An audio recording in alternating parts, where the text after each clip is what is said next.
mẹ́ta o ẹ kú wájú gbogbo lé ẹ kú ọjọ́ mẹ́ta o wọ́n ní àwa ni ìmọ́lẹ̀ gbogbo adúláwọ̀ ní agbára Ọlọ́run tó dá wa sí di ọjọ́ ìní ìmọ́lẹ̀ wa kò ní wọ̀kùn and iṣẹ́ Yorùbá tí gbogbo wa náà tá à ń ṣe ní jẹ̀bi lórí ẹ̀ àdẹ̀ níṣẹ́ láṣetì o lágbára Èdùmàrè Ọlọ́run á gbé wa dé ilé ògo èròǹgbà ọkàn wa tí àwọn aṣíwájú wa tí wọ́n ti lọ sinmi tí wọ́n ṣekùn tí àwa náà ń ṣe yìí Ọlọ́run á jẹ́ ká ṣe débi èrè. Thank you very much and welcome to our 188th town hall meeting. Ọlọ́run ní agbára ẹ̀mí wa tí kò yà wá lẹ́nu pé èní ló pé 180 tá a ti ń ṣe Saturday meeting. Àdúrà tí mo gbà ní wípé ní 100 ọdún síbi tá a wà yìí ẹ̀rí rere la máa jẹ́ fún ìran Yorùbá tó ń bọ̀ lẹ́yìn. A dúpẹ́ lọ́wọ́ gbogbo àwọn bàbá màmá àti gbogbo àwọn èèyàn pátápátá tó ń take time láti encourage láti rebuke wa àwọn tí wọ́n fún wa lówó àwọn tí wọ́n lọ sórí YouTube page láti catch up tó bá meeting.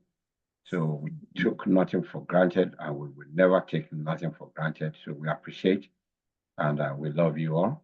And ẹ má bínú tí àwọn ojú tẹ́ ti use mọ́ tí wọn bá sí nípàdé oríṣiríṣi challenges ni many people ní. Ṣé ẹ mọ̀ pé apart from doing community work, our people also have businesses, they have children they're raising, life, they have a private life tí wọ́n máa attend sí. Ìyẹn mi pé ọkàn wọn sí ní ọ̀rọ̀ Yorùbá. Tá a bá dẹ̀ ríra wa, ẹ jẹ́ ká pera wa, ká bèrè lọ́wọ́ ara wa. Innuendos can destroy things. Ká má ṣe yẹn, lágbájá náà sí láàrin wọn mọ́, kíní kan sí ń bẹ̀ mọ́. You don't know what that person is going through. So ẹ má jẹ́ ká ṣe yẹn. So ká fi ìfẹ́ hàn nínú ìfẹ́, ìṣọ̀kan, ibẹ̀ ni ìdàgbàsókè ló máa ń wà. Àwọn kan, Mr. Kolade ó yẹ kán join wa, but he's on the road. On Saturdays, London can be very busy. He's doing one of few things for the family and he will join us along the line. So, and our sister, Tejawe Oyelelori Iyalode, mi ò mọ̀ bóyá tán bá settle down níbi tí wọ́n wà wọ́n lè join wa, but she's taking a short holiday. Wọ́n wà níbí lọ́sẹ̀ tó kọjá. So, mo kí gbogbo ìjókòó pátápátá. Bàbá wa tẹ́ lẹ́ẹ̀mọ̀ rí, àwọn náà rí o. Ẹ ṣe ti rí báyìí, ojú òní tiwa, igi lẹ́yìn ọba wa kò ní wó lágbára Èdùmàrè. Wọ́n ní oníṣẹ́ ò kì í jẹ́ kí iṣẹ́ wọn bàjẹ́. Oníṣẹ́ kì í jẹ́ kí iṣẹ́ ẹ̀ bàjẹ́. When people have said go among them, go and destroy them. Baba stood up and said, ẹ fi wọ́n lẹ̀ náà, kí ló dé? Let them do it. Do yours. So we can do lọ́rùn. And so when you don't see him, don't panic. There must be a reason. Tí o bá níṣẹ́, iṣẹ́ ò kì í iṣẹ́ o. Àdúrà ni ká máa fi ràn wá lọ́wọ́. Mo dẹ̀ dúpẹ́ pé you all ask as a result of your appreciation of who he is. You did it out of love. So inú mi dùn lẹ́ni pé bàbá find time láti yọjú sí wa. Kò ń ṣe pé bóyá àwọn nǹkan tí wọ́n sì fẹ́ deal pẹ̀lú. Pé bóyá kíní but you know, if you want to do things, you just find a way to do it. And that's exactly what he's done. No one can take sacrifices for granted. Before Kato moves síwájú, ẹ jẹ́ kí n pe bàbá kí àwọn náà tiẹ̀ tún bóyá only one or two things. Rótọ́jọ́ mẹ́ta tiẹ̀ ti rójú wọn tiẹ̀ lè ti gbóhùn wọn. Maybe you want to speak to him. I speak of Dr. Oyefule. Welcome. God bless you, sir. Thank you, Barrister. Welcome, sir. Mo kí gbogbo ìjókòó. Princess. Yes, Mr. Kolade. Yes, ma. Eku Australia. Yes, sir. Yes, ma. Mr. Kolade Thomas. Let's go. Ṣé mo bá yín fi Kolade sí ni ẹ má bínú bẹ̀ Kola Thomas. Bó ṣe yẹ kó lọ nìyẹn, sir. Mo rò bẹ́ẹ̀ náà ni. Okay, yeah, ẹ káàsán. Madam Popola. Ẹ kú UK o. I miss yín gan ni, sir. Èmi náà miss gbogbo yín, ẹ má bínú gbogbo ilé. Okay ni ò jẹ́ àrítọ̀ ọ̀hún. As a practice gets older, èèyàn máa rí gbogbo nǹkan tó ń ṣẹlẹ̀ tí mo rí. Briefly, about 20 years ago, I had 8 specialist doctors in the clinic me. Gbogbo wọn, eléyìí tó lọ ibi àgbáre lọ, eléyìí tó retire lọ, eléyìí tó tiẹ̀ move out of to go back to England, wọ́n wà ńbẹ̀. But one particular doctor who had been with me for a long time, were ill, gone, seriously ill. So I have to cover him Saturday, then. So without him, the clinic will have closed on Saturday. The question is, àwọn kan ń bèrè lọ́wọ́ mi, àwọn tó ń mọ̀ nípa medical practice in the US, pé mi ṣe wá another doctor. Mo ní jọ́ tán bá rí another one, kó mú wá fún mi, màá gbà on the spot. So getting a doctor is not the easiest thing here in the US, especially specialist doctors. Okay. So nǹkan tó ti course láti join nìyẹn. But once in a while, mo máa ń listen o. I'll just turn mi ní fi orúkọ mi sí, màá kàn while I'm seeing my patients, mo máa ń listen on the side. So ẹ̀kan ní rójú mi ni. But today, I'm glad I'm able to come back and see everybody. Thank you. Thank you very much. Yes, Edro, mo fẹ́ kí gbogbo èèyàn ni o. Okay, sir. Madam Anna, ẹ káàsán o. Mr. Onigemo, mo ń kí yín o. Barrister Tinu, I salute you. I truly salute everybody else. Mo kí yín o. Thank you, Barrister. Eshegon, thank you very much, sir.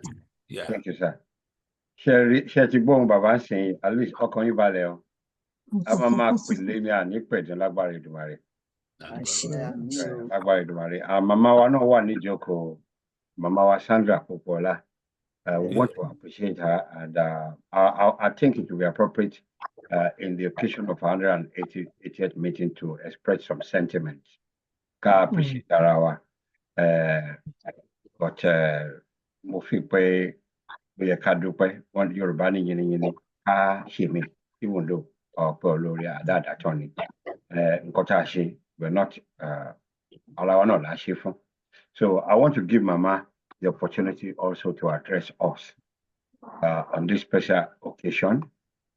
Kí wọ́n dúpẹ́ lọ́wọ́ Ọlọ́run wọ́n ènìyàn nǹkan tó wà ní mind wọn kan kí wọ́n sọ. And one of the things I want us to know is that even when she's going on holiday or maybe iṣẹ́ tí wọ́n bá lè wà meeting, Màmá ní ọ̀wọ̀ fún kékeré àtàgbà. She'll still carry us along and let us know that àwọn onílé make it. Mi ò mọ̀ bóyá Ambassador Kumbolijáde náà ti wọlé. Tí wọ́n bá ti wọlé kan ready to be máa pe àwọn náà. Èní is a special day for all of us. She contacted me and told me that He's having problem logging in, and I hope he'll be able to solve that. So Welcome. MESS now. MESSRS. Over to you, man. MESS. Thank you so much. You know, I Thank took you. a lot of long for this day. 180 is not a small thing at all. You know, but dear, I can move forward. Before I say anything, I want to say congratulations to all of us, because it's not just one person. With our dedication, our commitment in many ways, in different ways, you know, we just, you know, appreciate everybody, what we're doing. And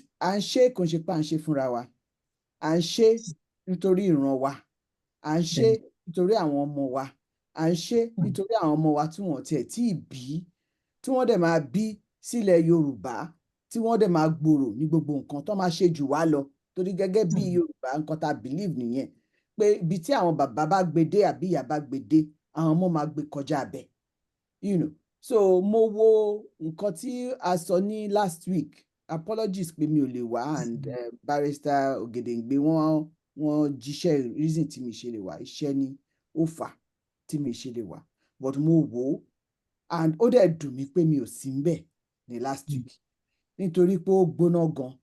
The truth tó yẹ ká sọ fúnra wa, a ti bẹ̀rẹ̀ sí ní sọ. That for me is an achievement, and we should commend ourselves for being able to speak the truth, listen to the truth, and accept the truth. You know, so mo fẹ́ dúpẹ́ gidigidi gan lọ́wọ́ Mrs. Fúnmi Akande for being brave, because bravery ni, because ní agbo àwọn àgbà, àwọn young ones, wọ́n á feel bẹ́ẹ̀ nípa àwọn ò lè sọ̀rọ̀, because culturally wọ́n á sọ pé ibi tí àgbà bá wà, ọmọdé kan máa wò náà ni wọ́n gbọ́ kan láti dákẹ́ nítorí ọ̀wọ̀ nǹkan kan. So what she said was not out of arrogance, was not out of rudeness, was passion, tó jẹ́ pé something that is in all of us, burning, pé báwo ni ilẹ̀ wa ṣe lè rí báyìí, kí ni à ń sọ pé à ń ṣe for the past 21 years or whatever. Ṣùgbọ́n wọ́n máa ń sọ pé ìbẹ̀rẹ̀ kọ́ ló níṣẹ́, ẹni tó bá sìn dópin ni ó ní ìgbàlà. So all the encouragement tí bàbá Ògèdèngbé, Professor Ògèdèngbé tí wọ́n fún wa ní last week, àti àwọn guest wa ta ní last week, àti Ìyálóde àti Àtinú, gbogbo wọn pátápátá, Àmọ̀tẹ́kùn, everybody tó wà lórí ẹ̀ last week, you know, encouragement yẹn ló yẹ ká máa rán ra wa létí fún pé a bẹ̀rẹ̀ ni o, until tá bá ṣe débi tí a fẹ́ dé, which is Yorùbá land, tá gbé flag wa sókè báyìí, ìrẹ̀wẹ̀sì ká má jẹ́ kó wà ní ọkàn wa. Tó bá wà, ẹ jẹ́ ká shake it off, ẹ jẹ́ ká pera wa, ká sọ pé báwo ni wọ́n ṣe ń ṣe, and mo dẹ̀ like it, tó jẹ́ pé ní last week náà àwọn bàbá wa náà wọ́n sọ pé táwọn ò bá rí àwọn èèyàn, a fẹ́ mọ ibi tí wọ́n wà. So inú mi dẹ̀ dùn gidi gan láti rí Sister Tinu last week, even though online mi ò join yín, and even more so lately for Dr. Oyefule, you know, looking young as ever. Thank you, sir, you know, for coming today. And also I want to say thank you to our princess for our enduring spirit to continue. She always say, tó bá jẹ́yàn mẹ́wàá ló wà ńbẹ̀, àní ẹ jẹ́ ká continue. Nítorí pé kí ni tí irọ́ bá ń lọ lógún ọdún, òtítọ́ ó máa bá ń bẹ̀. Òtítọ́ yẹn dẹ̀ ń dúró, òtítọ́ yẹn dẹ̀ nìyí tá ń dúró. Ṣé àwọn ọ̀rọ̀ yẹn ò ti máa bá wa ń sìn? Sister Tinu sọ last week níbi tá a wà yìí náà ni. So princess, well done for leading the group. You know, well done. Ọlọ́run á túbọ̀ fún yín ní more knowledge and wisdom, and congratulations on what you're doing in Australia. Thank God. Thank you for the director. So thank you to everybody. Thank you all. Ẹ ṣé gan ni. Thank you. Sister Tinu. God bless you. Yes, Welcome. sir. Káàárọ̀, sir. God bless you. In the Do event, I on the need to event do of our, something? yes, on the event of our 188th Town Hall meeting, I believe you probably have one or two things to say. Okay. Oh, 100 and... 80. Uh-huh. 180. Okay. Oh my gosh, 180. And my dear director of the directorate has been deeply, without fail, consistent. We thank God for your life. You Thank know, you. that's what we say. Women rock anywhere. Yeah, ẹ ṣé gan ẹ̀yin ní èjìká tẹ́ ẹ jẹ́ káṣọ ó yẹ̀ lọ́rùn. Ọlọ́run kó jọ kó jẹ́ kẹ́yìn náà ká máa kẹ́ rí nǹkan fẹ̀yìntì. Mo mọ̀ pé fẹ̀yìntì Olúwa, but kí nǹkan tẹ́ fẹ̀yìntì kó má yẹ̀ ṣubú lórúkọ Jésù, kó máa continue láti gbé iṣẹ́ ọwọ́ yín sókè. Àti everybody, Uncle Kola Thomas, mo really appreciate yín. Mo máa ń rẹ́rìn-ín tẹ́ bá sọ Yorùbá gbà mí. It's like, but you are really better at it. You're very, very better at it. So ẹ ṣé gan ni. Barrister Ogedengbe, Barrister Odumosu, I even spoke with him over this week. So because I was like, Daddy Emmanuel to challenge wa pé tẹ́ bá réèyàn kẹ́ máa pè wọ́n. And actually, incidentally, èmi fúnra mi, I'm known to be one of those people who call people, even on my platform, now school me and all that. And they call me Yalode Worldwide, with the worldwide behind it. So I tend to want to check about everybody's affairs. Pé kí ló ń ṣẹlẹ̀, ṣé everybody wà dáadáa nǹkan kan. So téèyàn ò bá réèyàn, ó dáa ká máa wára wa. Oh, need láti jẹ́ pain in the butt or something, but text, listen, hear, you know, perhaps that voice is one thing that somebody wants to hear. Even I found myself calling Dr. Oyef like, bros, kí ló ń ṣẹlẹ̀ o, daddy? Mi ò rí yín o, you are making my job too tough for me, because I always love the fact that when Dr. Oyefule is on calls, it will take us back to memory lane and everything téèyàn ò mọ̀ àbí tí a ti gbàgbé. So máa fún wa ní, wọ́n máa open ọpọlọ wa sí. And then I told him, I said, so ground wo lèmi wá ti ń bọ̀? So you made the job so tough for me. So I'm missing you.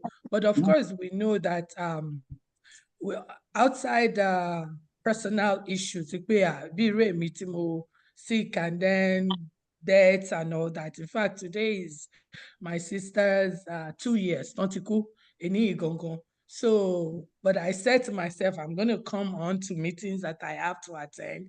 It would not stop me. And even this month is like back to back for me, you know. But I just want to say thank you to everyone, Barrister Ogedengbe, Eshe, everybody, Baba Debayo, that prays and that does finances too. And also, you know, all of our ladies behind the scenes, Mommy, Auntie Mrs. Akonde last week, oh my gosh, you had my heart, and kudos to you, thank you. And Daddy Emmanuel, Mommy Rebecca, Baba, mo ti gbàgbé orúkọ wọn sìn, ó sápá mi lórí, from Canada. My gosh, he's a Muslim. Ẹ má jẹ́ kí n rí wọn. Kí lẹ wí sà? Badmus. Ṣé Badmus náà ń jẹ́? No, wọn ò tí ì dé nsìn. So mi ì tí ì rí wọn. Last week wọn ò lè tètè show ọwọ́ wọn. So àwa ń sọ wípé ọwọ́ ẹ̀rọ wọn ò ṣe déédéé. So he was now saying pé àwọn ò lè sọ, àwọn fẹ́ sọ̀rọ̀, but ọwọ́ ẹ̀rọ àwọn ò ṣe kíní o. Bámètò. Ẹ ṣé. Tirelessly, unrelentlessly, every day, no wá sí program, àdúpẹ́.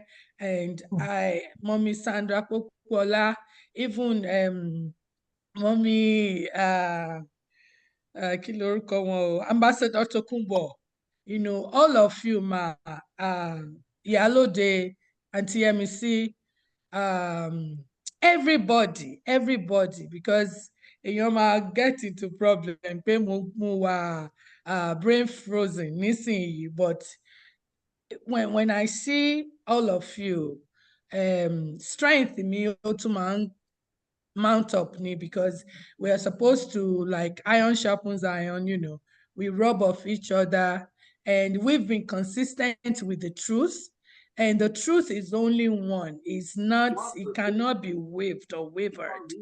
The truth will always be truth, even in 10 million years to come, which I said last week. They are now coming up to research. So you cannot suppress it. It will come out into light. So I just want to thank everyone. Prince Kalejaye àti àwọn daddy wa tó máa ń wá sórí ètò, when we called them, even Bodami Amotekun, oh my gosh, I can't forget you at all. So all of you that has been consistent, we are putting our necks and our faces out there because we know the truth will always set us free. It doesn't matter if they don't want to hear it now, you will hear it one day. And I thank everyone. I thank the directorate for being consistent. Thank you, thank you, thank you. Thank you very much. On unsung heroes. We call them unsung heroes. You know, at a point when we came out at the directorate, Yorubani le toba toju eni su okunkun eko rinu loju. Kò sí orúkọ tó ń pè wá. Ọmọ Ọ̀ṣínbàjò ni wá. We were faceless people. Send wá. But I think over time, some of the faceless people have shown themselves. Our Mama Victoria, Baba Bakari, you know, everybody, but some of them are here today. And Kokono Soro, and you can hear the conviction in his voice. Tomba Soro, yes, Omo Yoruba Gidi, Atati, one no one nora, one noimo, Lopolo, Ati Asiko. Even Nigba Tomba Ambishe. I'm going to call on Mr. Owo Toka, just in case. I want to leave me one or two things on first. So, Mr. Owo Tomo, tí ó bá tá àyè bá gbà yín, ẹ lè tan microphone yín kẹsọ̀rọ̀. Iṣẹ́ wọn kì í jẹ́ kí wọ́n ráyè. Okay, that's fine. That's all right. Okay, that's fine. Mr. Onigemo. Mr. Onigemo. Mr. Onigemo, can you talk, sir? Mr. Onigemo, not only gẹ́gẹ́ bí àwọn màmá wa àti bàbá wa Òtúnṣílé tó yẹ pé wọ́n introduce àwọn ọmọ wọn sínú struggle. Ọmọ Mr. Onigemo also, who is into IT. Àwọn náà àti bá wa ṣiṣẹ́. So a lot of things are going on behind the scene. A lot of people are contributing in different ways. Ọjọ́ ká rọra wa ní etí ọ̀rọ̀ Yorùbá tó ní gidigba òṣìlẹ̀kùn àfẹnitọ́lọ̀ ń bá fún ní kọ́kọ́rọ́. And there's a scripture that says that he that observe the wind will not sow. And let's stand if it means if we're standing alone. Tá a bá réyàn níbí, ẹ jẹ́ ká dúró. There's a song during the civil rights movement that I love so much. With this little light of mine, we're gonna make it shine. See, people, it's funny. It doesn't matter how dark it may be. One thing about light is, man, draw crowd. With time, our consistent. See, our selfless. You're gonna be according to Fijadi, Ifarasin, Uminirano Farasin. The crowd that we so much desire will come. But Yorubani, it's about feelings. Affinity all about for the Kokoro for what? Ejo, Baba wa Talabi, she, you know, any confession. One ni Egunla Olongweyin Kale. Lẹ́yìn ma wá pé adarí wa kí àwọn náà wá sọ̀rọ̀. Then we go into between. Barrister, over to you, sir. Ẹ ṣeun sà, a dúpẹ́ lọ́wọ́ yín gan. Thank you. Ẹ kú àdúrótì, ẹ kú gbogbo ìpàdé tá a ti ń ṣe, tá a ti ń fi òótọ́ ọ̀rọ̀ hàn. Pàápàá lọ́wọ́ àwọn láti rí directorate títí dé gbogbo àwọn accountant àtàwọn ìgbìmọ̀ gbogbo tá a ní. A dúpẹ́ lọ́wọ́ yín for your consistency, still coming, tẹ̀jẹ̀ oṣù wa, tẹ̀jẹ̀ ó rẹ̀ wá. members lè dínkù ṣùgbọ́n ó input wa strength pé we are still doing something pé Ọlọ́run wà láàrin wa òótọ́ ọ̀rọ̀ lè korò àwọn ìbàdí èèyàn ló ń sọ òótọ́ ọ̀rọ̀ so èyí tá à ń sọ yìí bó tẹ̀ jẹ́ pé kò tí ì múnádóko tó bá ṣe ń fẹ́ ṣùgbọ́n tó bá pẹ́ òtítọ́ á lékè wọ́n ní tí irọ́ bá lọ lógún ọdún ìjọ kan òtítọ́ máa bá gbogbo ohun tí wọ́n ń ṣe yìí lórílẹ̀‐èdè Nàìjíríà tá à ń sọ pé kò dáa bẹ́ẹ̀ kò dáa tó bẹ́ẹ̀ torí pé ohun táwọn máa jẹ àti tí wọ́n fẹ́ jẹ́ ní position kò jẹ́ kí wọ́n listen àwọn náà mọ̀ òtítọ́ ṣùgbọ́n ọjọ́ ń bọ̀ tó ìtọ́ máa farahàn ó ti ń farahàn sìn àdúrà wa ni pé gbogbo ẹ̀ kó ṣojú ẹ̀mí wa ká dàgbà ká sì jèrè ńbẹ̀ náà ní àkókò mo dúpẹ́ lọ́wọ́ gbogbo yín ẹ ṣé púpọ̀ fún àfara àti fífẹ́ ọmọ ènìyàn ṣe ẹ ṣé o I'm really happy to see all these people behind us tí wọ́n sì ń wá tí wọ́n sì ń contribute tí wọ́n sọ opinion wọn tá a sì ń gbà yẹ̀wò tó sì ń lọ déédéé ẹ ṣé púpọ̀ God bless you. Thank you very much. Mo fẹ́ sọ̀rọ̀ nípa ẹni tí ẹ ti sọ wá di Simon's twins ìkejì mi because kò sí bó ṣe lè rí Yorùbá ní àdáṣe ní ìhùnmọ́ ìbà kí ń wọ́n mọ́ and it is a collaboration that's helped us. Yorùbá ní ẹnìkan kì í jẹ́ àwádé and I want to take this opportunity also to ask that you pray for all of us, especially himself. And sometimes we face challenges and combining things. During COVID, you know, when you discover all of a sudden that your program will be disturbed. He's a PhD student, and we all know the challenges we all go through in UK to get it accomplished, especially if you are somebody from a foreign country in this nation, yet he has dedicated his time and everything that he has to the struggle. So please pray for him, and very soon you would see him.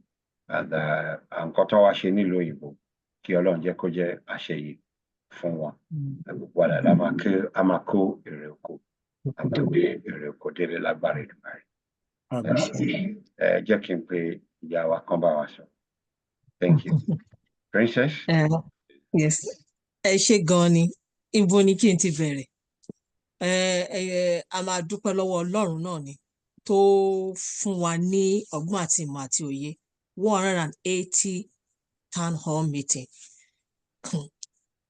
Ọpẹ́ pàtàkì ní fún Ọlọ́run. Mo dẹ̀ dúpẹ́ lọ́wọ́ yín pé ẹ máa ń jẹ́ wa ní gbogbo ìgbà. Ẹ dẹ̀ wà lẹ́yìn wa. Wọ́n ní tí a bá wo wájú, a rí yín, tá a dẹ̀ wo ẹ̀gbẹ́, a rí yín, tá a dẹ̀ wo ẹ̀yìn, a rí yín. Ẹ ṣé gan ni. Ẹ ṣé gan ni. Ọpọlọ yín ò ní jọba o. Mo dẹ̀ tún wá dúpẹ́ lọ́wọ́ gbogbo àwọn tí wọ́n fún wa lówó ní every now and then, àti gbogbo ẹ̀yin tẹ́ ń gbàdúrà fún wa, ẹ̀yin bàbá wa, ẹ̀yin ìyá wa, a mọ̀ lóore o. Ẹ ṣé gan ni, ojú òdẹ ní tì wá, ojú òdẹ ní tì ẹ̀yin náà. Gbogbo ibi tí ẹ ti mú owó àbùdí báyìí ni fún yín lágbára Ọlọ́run. Ẹ ṣé gan ni. In fact, I'm overwhelmed. Ẹ ṣé gan ni, ẹ ṣé gan ni, ẹ ṣé gan ni. And let us continue to work on what we are working on. Ẹ má jẹ́ kó sún wa, ẹ má jẹ́ kó rẹ̀ wá. And ibi tá a dẹ̀ bá dé náà, Ọlọ́run á tún ràn wá lọ́wọ́. Agbára wa kọ́, kò dẹ̀, it's not by our power, not by our might. Olúwa náà ni.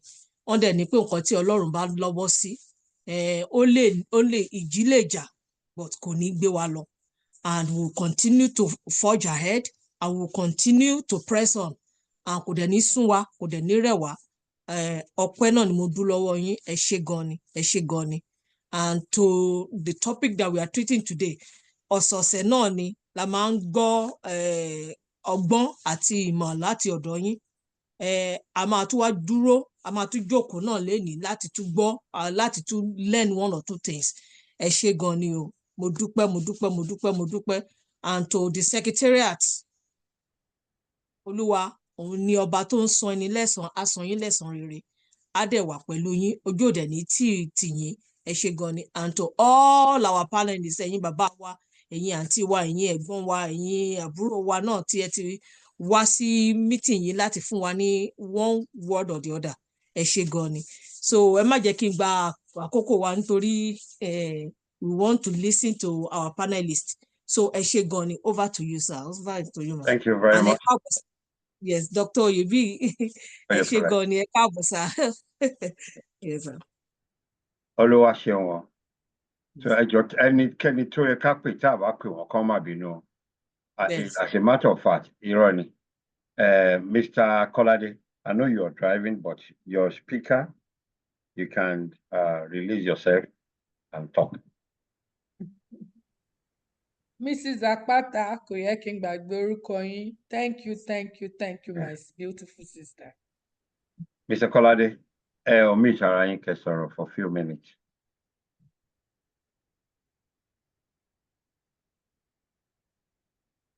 Ó dàbí ẹni kan drive. What's in, sorry?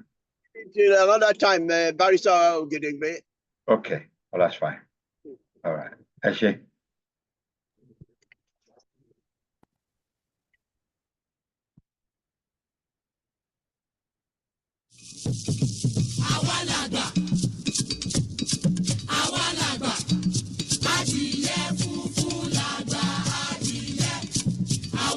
Ọmọ Yorùbá, ọmọ Oòduà, ọmọ Odù tó dá ìwà, ẹ fura o, ìfura lóògùn àgbà, pásá òfura pásá já, àjà òfura àjà dìn, bónílé ò bá fura olè ó kó, ogun àwítẹ́lẹ̀ kí parọ́ tó bá gbọ́ ọmọ Yorùbá, ikú tó mọ̀ pọ́njú gbà ẹni, òwe ló ń pa fún ni, ẹ dìde tẹ̀sán, ẹ dìde tọlọ́gun, ẹ jígìrì, ìgbàgbọ́ ògbámọ́ sọ̀rọ̀ ilé bàbá wa ọmọ Oòduà, ẹ dìde bí alágbára, ìdágìrì kì í jámọ lẹ́yìn ẹkùn, àsìkò tó ká sọ̀rọ̀ bí àwọn ará àtijọ́, ẹ jẹ́ ká wá ohun agbára àwọn bàbá ńlá wa, ká dira wa lámòrè, ṣé àìrìnjìnà láàrá búkí ọ̀kẹ́rẹ́, bàbá rìn jìnnà dáadáa, akànbi tí wọ́n gbé fọdọ̀ òbúlẹ̀ gúnyẹ́ jẹun, bẹ́ẹ̀ ìwákùwà là ń wá ń tó bá sọnù, ọ̀rọ̀ ti dójú ọ̀gbagadè, kí kálukú yà tètè mọ̀ báyìí pé ọmọ Yorùbá gbọ́dọ̀ fìgbàdí kan ṣoṣo ṣègbànú, ká pawọ́pọ̀ láti dáàbò bo àdúgbò, abúlé àti olúùlú wa, gbogbo ọmọ Yorùbá ló gbọ́dọ̀ mọ̀ báyìí pé gbogbo wa ti di ológun lọ́wọ́ tí ìlú wà báyìí o, nítorí àtòkèrè lolójú títí tí mẹ́kún sùn, igi gogoro má sì gbomi lójú àtòkèrè láti wò ó, ọmọ Oòduà ó lè òní jà wá bẹ́ẹ̀ lógun òní kọ́ wa lẹ́rù lọ́wọ́, kẹkùlé ó gbọ́ kó sọ fún toko kádò ó gbọ́ kó lọ rò fún ọbẹ̀ pé lọ́wọ́ tí ìlú wà báyìí nínú ewu nílùú wa o, gbogbo wa pátá la gbọ́dọ̀ mọ̀ pé a ti dológun láti lè dáàbò bo dúkìá àti ẹ̀mí àwọn èèyàn wa, ó ti yá o ọmọ Yorùbá, omi gbọ́nà ìpẹ́lẹ́nu bẹ́ẹ̀ ọwọ́ ìpẹ́nsà kéèké ẹjẹ́ jígìrì ká wá wọ̀rọ̀ kọ̀ fi ṣàdá kó tó pẹ́ o, àbọ̀rọ̀ lásán fọmọlúàbí tó bá dénú rẹ̀ yóò dodidi. Yorùbá Nation Global Directorate ló ń kéde fún gbogbo ọmọ Odù tó dá ìwà. Àṣegàn wọ́n ní àtòkèrè ní olójúkòrò ló ti ń mú ẹkún sùn. Ìyẹn that speaks of preparation. Gẹ́gẹ́ bí àwọn bàbá wa ṣe fi sílẹ̀ fún wa pé ká prepare, wọ́n ní failure to plan is planning to fail. Ní agbára Èdùmàrè a ní fail ní Yorùbá, ìran Yorùbá ò ní fail. Nǹkan tó kù tá a fẹ́ ṣe nísìnyí, ẹ jẹ́ kí n bẹ torí mo mọ̀ pé Mr. Kolade won't drive. So, but I'm going to call somebody who's not even thinking pé àwọn náà wọ́n lè wà ní position èmi lókàn lẹ́nìí kí wọ́n bá wa ṣe appeal. A rí pé àwọn bàbá wa sí around. Bàbá Adébáyọ̀ tí bàbá ò bá ṣe ń bí tí accountant náà tán lè sọ. Ẹ jẹ́ kí n pe amòfin Títà Tinú Akínṣọlá kó wá bá wa ṣe appeal for fund. Títà Tinú, ó yá ìgbójú jáde o. Thank you. God bless you. Oh my gosh. Oh, okay. Ṣé mọ̀ pé Yorùbá máa ń ní wọ́n á ní akọniwájú adájọ́ kì í ṣe ọmọ lọlé lọ gbèsè wa.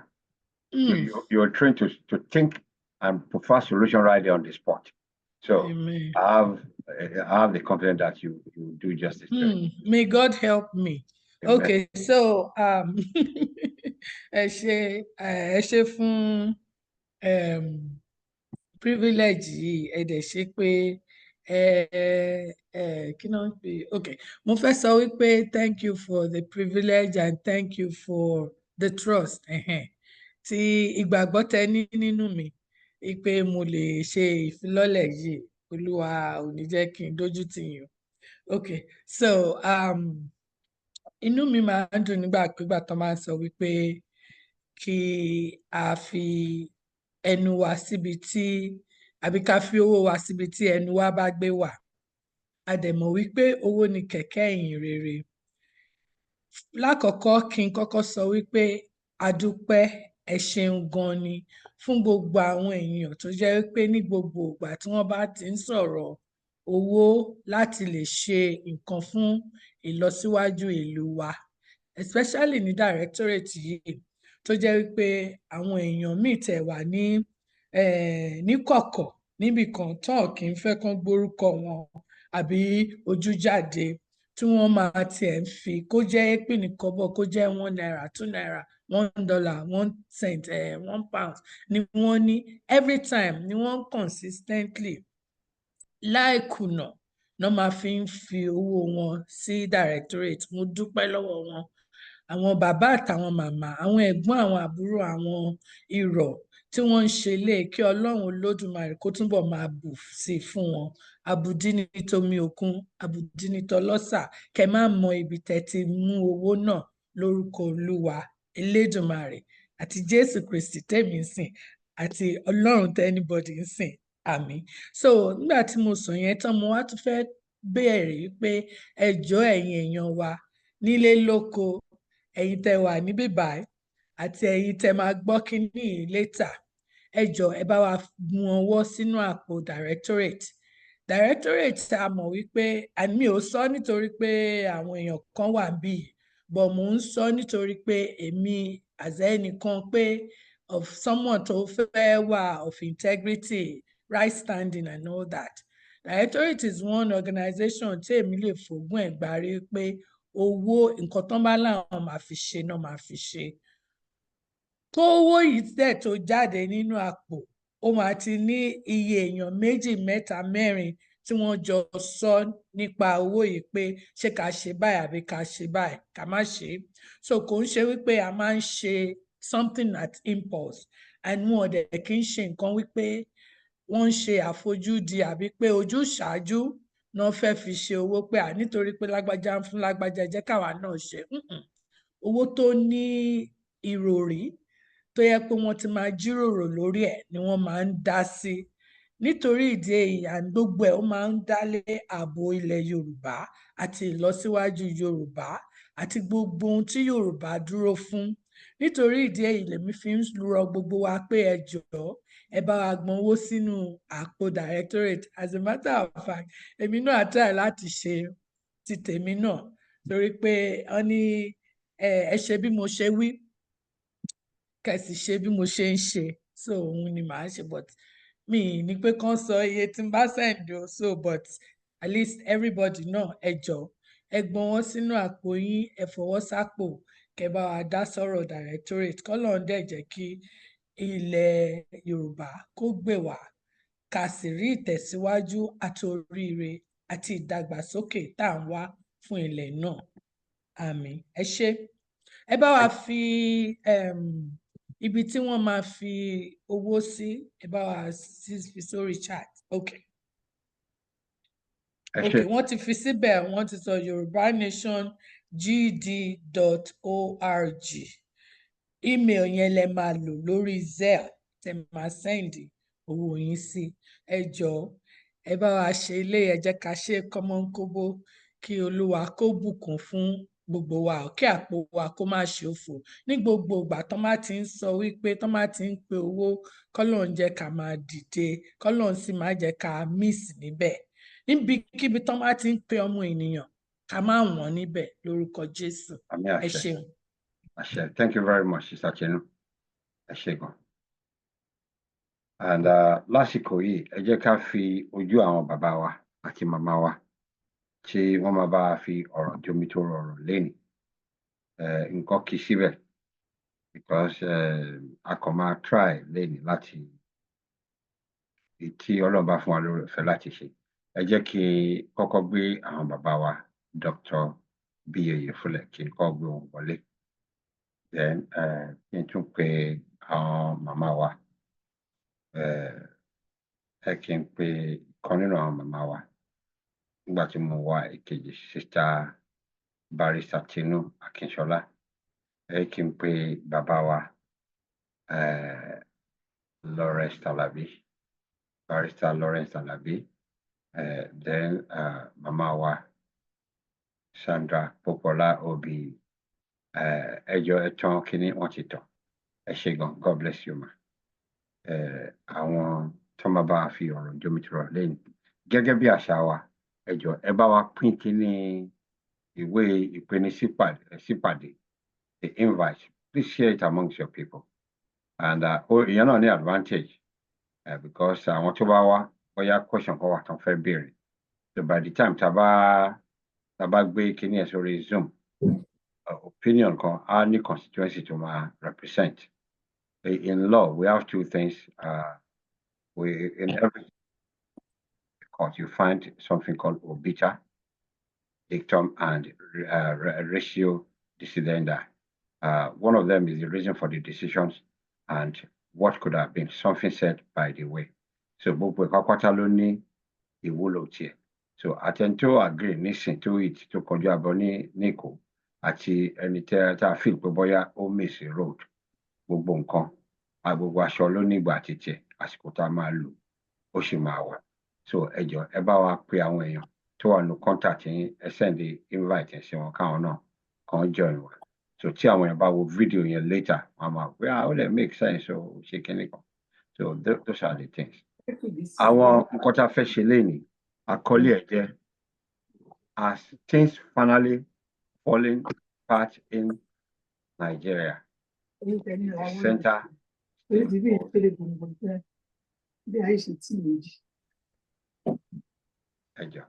Is the center still holding?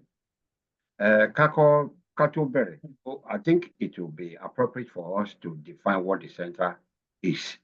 Ẹ jẹ́ kí n pe bàbá wa Dr. Ọlọ́pọlọ tó lọ́pọlọ, bọ́n ṣe ní ká máa sọ, Dr. Ọlọ́pọlọ tó lọ́pọlọ, kí wọ́n kọ́kọ́ bá wa sọ ìtumọ̀ kí ni center. Tá a bá ń sọ̀rọ̀ orílẹ̀-èdè, even though a mọ̀ pé Nàìjíríà ìlú tó fẹ́ dàbí orílẹ̀-èdè ní tí ò lédè. So but tá a bá ń sọ country, pé kí ni center represents?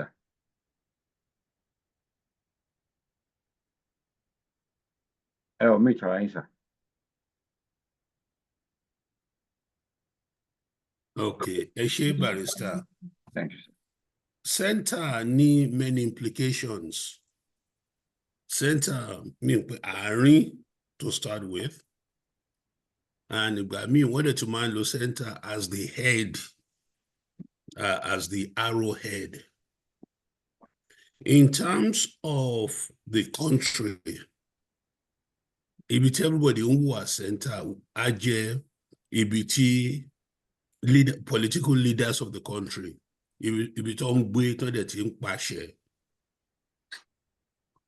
ìyẹn fún the geographical location of any country. Tábẹ̀rẹ̀ tún wò dáadáa, center tún lè mean, ó lè ṣe máa mean in case of Nigeria, ó lè ṣe máa mean Abuja, because a ti mọ̀ many times in the past tí ìgbà tí Èkó jẹ́ center tí ó ṣe pé leadership gan Kaduna ló wà, that was pre-1966. So center ó mean so many different things.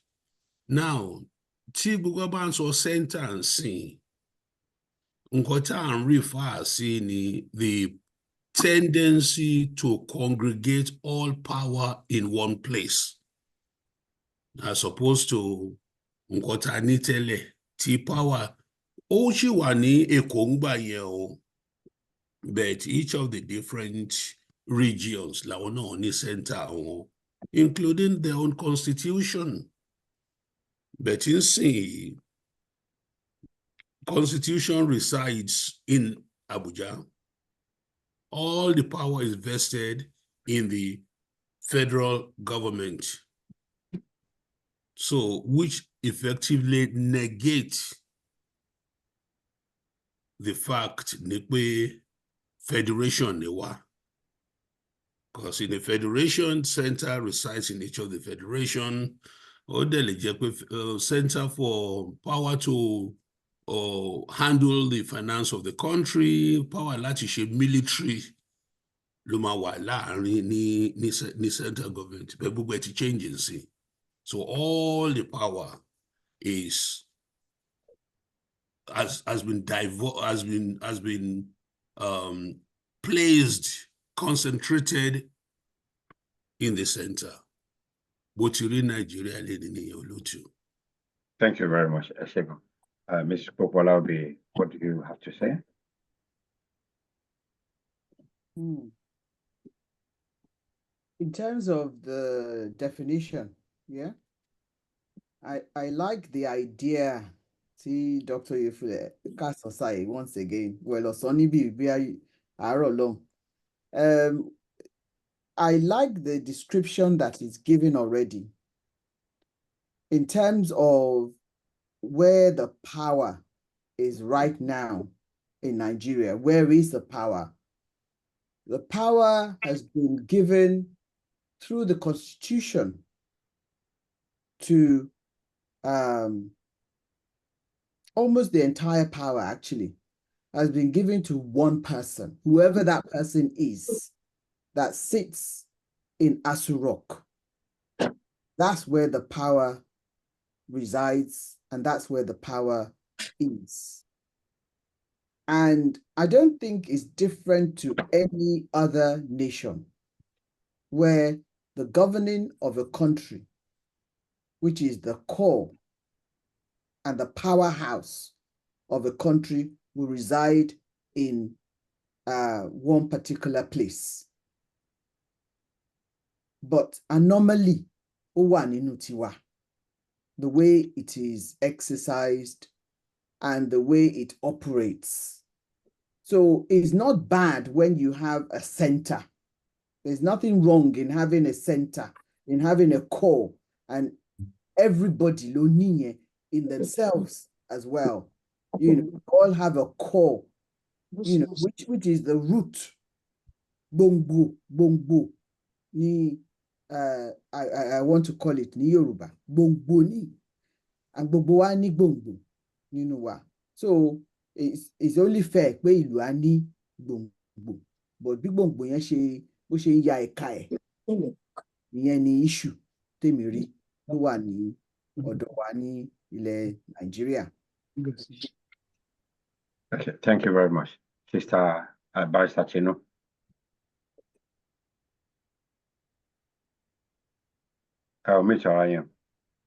Yes. Actually, wọ́n ti sọ Mọ́mí Sandra Popola àti Dr. Oyefule. I believe pé nǹkan tí mo ní pé mo fẹ́ sọ nípa center, when you talk about center. So wọ́n ti express ìyànnànú ẹ̀ fún wa, especially wípé being the source, ibi tí orísun, ibi tí nǹkan wà, ó jẹ́ center. So orísun, depending on nǹkan tá a fẹ́ sọ lénìí, irú orísun nǹkan ọ̀rọ̀ wa fún Yorùbá àbí fún Nàìjíríà, ó pín yẹ́lẹyẹ̀lẹ. So bóyá tá bá wá fẹ́ narrow it down, tá bá fẹ́ ṣe specificity, bóyá mo tún lè ní one or two things tí mo lè fi kún. But at this point, source wọ́n ti elongate ẹ̀ dáadáa. Ẹ ṣé. Thank you very much. Barrister Talabi. Ẹ ṣeun púpọ̀. Pàápàá mo dúpẹ́ lọ́wọ́ gbogbo àwọn tó ti sọ ṣáájú. Wọ́n ti sọ ọ̀pọ̀lọpọ̀ ọ̀rọ̀. Mo tẹ́mi kàn wá fi kún díẹ̀ ni wípé ká tó pè ibì kan ní center, that is branches á ti wà àbí àwọn ẹ̀ka á ti wà. There will be, let's say, state ti wà rẹpẹtẹ. We have, like Nigeria, we have 36 states. Ká tó wá kọ pé Abuja ni center. That's why they call it FCT, Federal Capital Territory. That's where the capital is. So that is the where center resides as defined by the Constitution. So ibẹ̀ ni àṣẹ àti agbára àti ohun gbogbo wà. Tí wọ́n fẹ́ take over agbára Abuja náà ti ń take over tó bá fẹ́ change center náà ti ń take over so center in this context mean pé àwọn branches wà àwọn state wà excuse me àwọn state wà àwọn ipò ìjọba kékèké wà pàtó wá refer síbì kan at center so that center in the context of this question is Abuja or a center in a nation like UK the center is in Westminster so also in America and so on so the center in Nigeria is Abuja there's no more question about that. Thank you. Now, Baba wa sọ̀rọ̀ nípa what it used to be. We've spoken about true federalism in the past. And we know how we end up with the unitary system. But Tabawu, we center cannot hold. The center cannot hold. Àwọn nǹkan wo ló ní ò jẹ́ kí central yẹn kó hold nísìnyí? What are those things? Ẹ jẹ́ kí n bẹ̀rẹ̀ again látọ̀dọ̀ bàbá wa wọ́n wà lórí phone. Sister Tinu, what do you think the center, what we have at the center today, under the unitary system, why is it that it's not holding? It appears, I mean, I don't want to assume that it's holding or it's not. Is it still holding? That's the question. Kí ni àwọn nǹkan náà tí ò jẹ́ kí tó lè jẹ́ kí center kó hold àbí kó máa hold? Ẹ ṣé, question yẹn ó pín sí lóríṣiríṣi but in a nutshell, to me, tí n bá fẹ́ sọ yes or no first to answer the question is no, the center is not holding. And why is it not holding? Because of various reasons. Ìdí oríṣiríṣi ló wà tí center ò ṣe hold mọ́. Tí bí a ṣe sọ bàbá wa kan tó kọ̀wé, wọ́n ń ṣọmọ Yorùbá ṣùgbọ́n ọmọ orílẹ̀-èdè Nàìjíríà ni wọ́n pé things fall apart but the center cannot hold. So a ti define center, but what are those things? Torí ńgbà tí mo wo kíní text sí mi pé meeting wà nǹkan yẹn, mo wá ń bira mi pé kí ni the things tó fi fall apart tí center ṣe wá sọ pé kò lè hold, topic wa for ẹni nìyẹn. And lórí mi mo wá ń sọ fúnra mi wípé gbogbo nǹkan àti allude náà sí ní last week pé gbogbo nǹkan ló ti dàrú bàjẹ́ ní ìlú wa. Ṣé welfare la fẹ́ wò ni, as in welfare of the people? And what are the welfare of the people tá à ń sọ yìí? Necessities, ká tiẹ̀ lọ sí basics. The basic of any human need.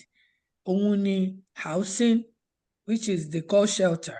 Òun ni feeding. Òun ni basic thing pé ká tún ṣe pé health, ọrọ̀ ajé, ọrọ̀ kí ìlera, ìyẹn náà. Then ṣé a fẹ́ wò wípé ṣé ìgbà tá àti ẹ̀ tí jẹun yó àbí tá mọ ibi tá ń lọ, táwọn ọmọ tí wọn mọ kí náà ṣe fẹ́ ṣe, ibi tán fẹ́ gbé gba ọmọ school lọ sí school, wọ́n graduate wọn ò ríṣẹ́, àwọn tán ríṣẹ́ ẹ̀ ń fi nǹkan burúkú lọ́hùn láwọn obìnrin, àwọn ọkùnrin ẹ̀ tí ẹ̀ sújá wọn.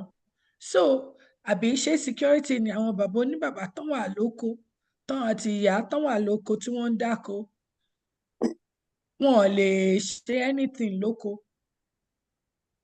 Ẹ̀rù ń bá àwọn èèyàn, wọn ò padà lọ sóko mọ́ nítorí àwọn tán dé ààrẹ tẹ́lẹ̀tẹ́lẹ̀ ikú náà fi ń ṣèrè jẹ. Àwọn obìnrin ń ṣẹlẹ̀ ń bá wọn sùn àti ìyá àti àgbàlagbà àtọmọdé, ìjọba ò dẹ̀ ṣe nǹkan kan sí.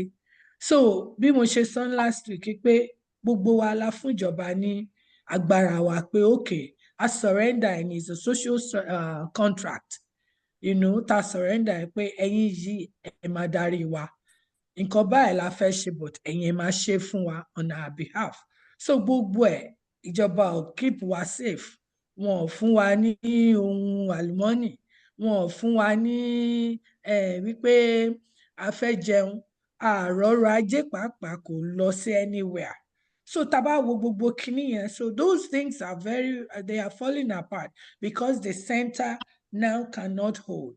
Center àti gbàgbára lọ sí one source. Tẹ́lẹ̀tẹ́lẹ̀ tó jẹ́ pé regional government ọlọ́mú ń dá ọmú ẹ̀gbẹ́, oníkálukú dẹ̀ ń ṣe bó ṣe yẹ kó tọ́ according to nǹkan táwọn èèyàn community wọn tán fẹ́. So kò dẹ̀ lè ṣẹlẹ̀ mọ́ nítorí pé a ti da gbogbo ẹ̀rù àti ẹ̀ mọ ibi tá à ń lọ. And ìtorí ẹ̀ lèmi ṣe sọ wípé things are falling apart. They are not even falling, they have totally fallen. Gbogbo ẹ̀ now we have to pick up the pieces. It's not falling, it's already down. It's broken, trashed, shredded into pieces. Thank you. Mrs. Popola, please. Sorry. Kí ni àwọn nǹkan tí ó jẹ́ pé ó make center kó má hold mọ́ in the context of Nigeria? Ẹ jẹ́ ká padà sí source, ra sọ̀rọ̀ source lẹ́ǹkan yẹn. Ẹ jẹ́ ká padà sí source center yẹn gangan fúnra ẹ̀. Sister Tinu wọ́n sọ nípa níbo ni power center yẹn ti wá in the first place. Ó wá látọ̀dọ̀ àwọn èèyàn, àwọn aráàlú, the citizens, who the leaders in the center are also part of that.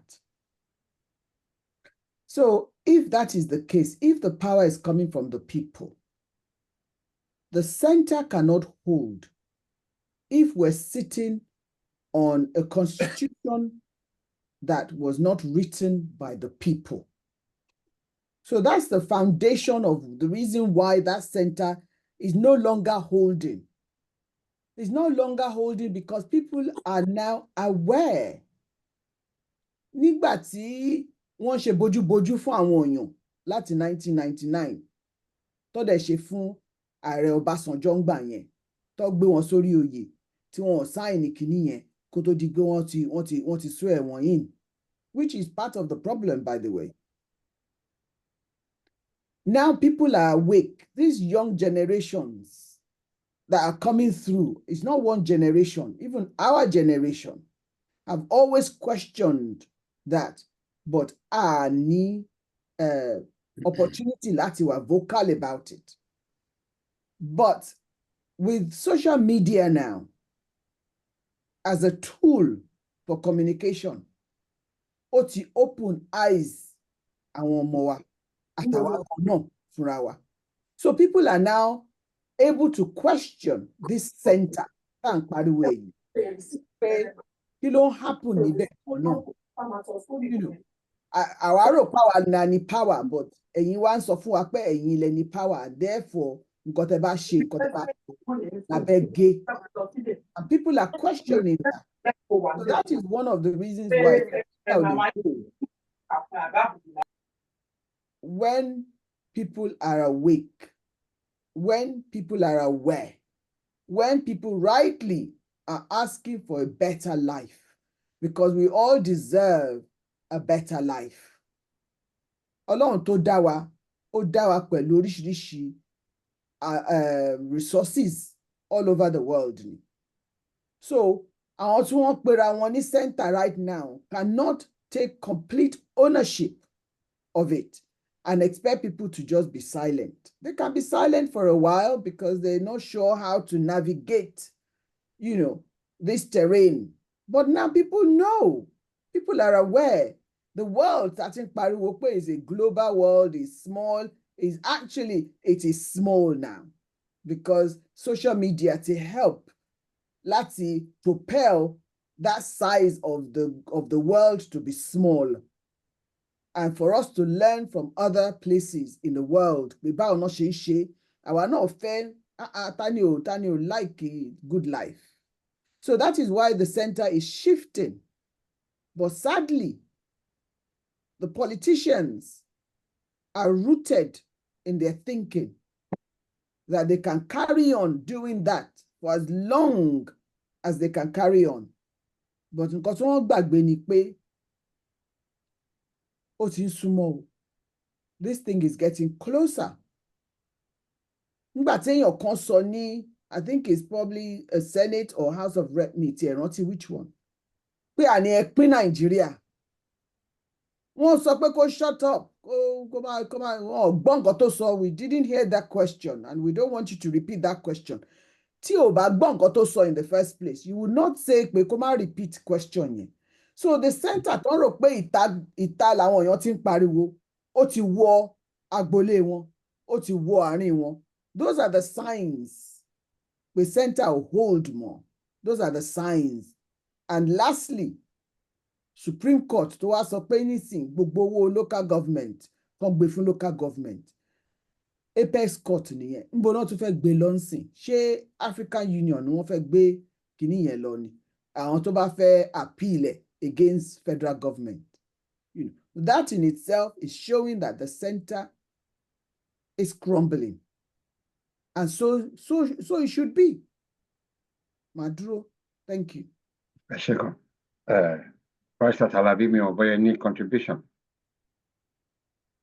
Yes, ẹ ṣé. Thank you, sir. Contribution tí mo ní ni wípé ó sì ń bọ̀ ni. Wọ́n ló ń rúgbó bọ̀ gẹ́gẹ́ bí bàbá kan ti sọ, ó ń rúgbó bọ̀.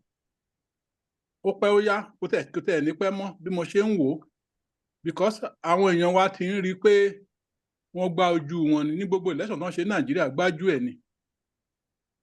Ifo ìtàn ṣe kọjá tá a tẹ̀ rò pé by using this ABB something pé tán bá máa kan election pé a ṣe kínní. But they didn't use it. And the Supreme Court supported them that it's not good, it's not proper. So it's just ó ń rúgbó bọ̀, ó yìí ń bọ̀ díẹ̀díẹ̀ ni, ó yìí ń jẹ wọ́n díẹ̀díẹ̀ ni. Ẹni tó sọ gẹ́gẹ́ bí barrister àwọn Mrs. Pọ́pọ̀ láti sọ sìn. Ẹnìkan sọ ní state, ní House of, ní Senate, tí wọ́n ṣe bẹ́ẹ̀ ni pé wọn ò gbọ́, tó ń pariwo. Ọjọ́ ń bọ̀ tó máa ju ẹni mẹ́ta, tó máa ju ẹni mẹ́rin tó máa pariwo lọ, so that it will be hard. So ẹ jẹ́ ká túbọ̀ máa gbàdúrà, ká sì mú ìdúró bá ṣinṣin, ojú wa ló máa ṣe. Wọ́n tí lọ bá lọ lógún ọdún, òdodo á bá ní ọjọ́ kan. Irú politics tá à ń ṣe torí pé ojú ọmọ wa ó jẹ́ kínní, ó jẹ́ gbá, ó jáwo. It's not done. Kò gbórílẹ̀-èdè lékè. Ẹni tí ò yẹ kó wà ńbẹ̀ kò yẹ kó wà ńbẹ̀. Ẹni tó yẹ kó wà ńbẹ̀ ni kó wà ńbẹ̀. Ẹni tá a mọ̀ pé yes, ó lè ṣe dáadáa ni kó wà ńbẹ̀. Ọlọ́run ó ràn wá lọ́wọ́ lórílẹ̀-èdè Nàìjíríà, ṣùgbọ́n àwọn olórí wa ló da gbogbo ẹ̀rú. Máa ń sọ ọmọdé máa ń bá wọn argue ẹ̀. Tí olórí kan bá dìde lónìí sìn tó put foot down pé báyìí ni gbogbo àwọn tí ò bá ṣe ẹ̀wọ̀n náà ń lọ. Ẹ rí i pé gbogbo àwọn ọmọ kékeré, gbogbo àwọn èèyàn tó ń ṣe gbogbo kíni, gbogbo ló máa sit up. It happened in Singapore. Singapore was so corrupt until the prime minister àwọn débẹ̀ tó sọ pé no, you must go to jail. Ọjọ́ ń bọ̀ tó máa débẹ̀ ní Nàìjíríà. Gbogbo irọ́ tá à ń pa mọ́ra wa, tá à ń ṣe gbogbo ẹ̀, tá à ń gbé òtítọ́ fólódodo, tá à ń gbódodo fólótítọ́ àbáwọn tí ń sọ. Ó máa dópin ijọ́ kan. Àwọn ọmọ wa sìn wọ́n ti ń land. Ó kàn dùn mí pé ọ̀pọ̀lọpọ̀ wọn ò jáde kúrò ní tẹ̀rẹ̀ Nàìjíríà láti mọ ohun tó ń ṣẹlẹ̀ ní ìlú ibòmíì ní àgbáyé. Ọ̀dọ̀ wọn kàn lè máa kà á ní pépà àbí kán máa nínú tẹlifíṣàn. Kò tí ì dàbẹ́ ni pé kí wọ́n débẹ̀ kí wọ́n tèsè ẹ̀ wò kán rí bó ṣe ń rí. Tí wọ́n bá rí bó ṣe ń rí, wọ́n máa ṣe revolution Nàìjíríà á ya bu wa lẹ́nu. Ṣèbí táwọn Delta rí nígbà tó ń lọ sí Àbújá, tó ń invite wọn lábùjá, tó ń rí tó ń fowó ọ́ìlì wọn ṣe ní Àbújá, wọ́n ṣe sọ pé no. Wọ́n bẹ̀ sí foot wọn down. So ó ti rúgbó bọ̀. The center is no longer hold, but kò tí hold, ó yìn hold díẹ̀díẹ̀ tá à ń fojú rí tíjọba ìwà ń bẹ̀. Ọjọ́ kan ló máa put the full stop tí ò ní hold mọ́, tí gbogbo ẹ̀ máa fọ́n ká. Jẹ́ pé everybody will go back to his region or to his state or to his nation. So shall it be in Jesus' name. Ẹ ṣé púpọ̀, mo dá ní dúró. Thank you. Dr. Yefule, ṣe ní ìgbọ̀kọ̀ tẹ̀fẹ́.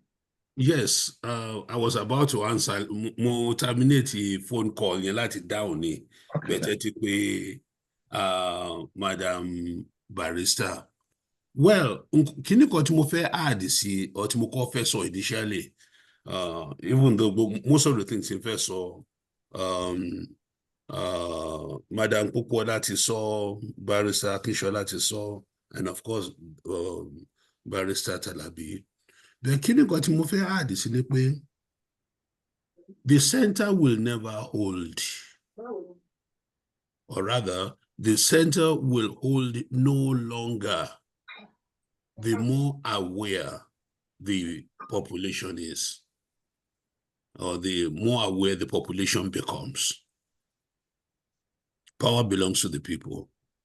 Electoral vote, man low, 1 man 1 vote. Whichever way the electoral college bá fẹ́ manipulate, wọ́n lè ṣe. Àmọ́ ọgbọ́n ká fi ẹran sẹ́nu ká wá tì kò ní ṣiṣẹ́ mọ́ as we keep on going.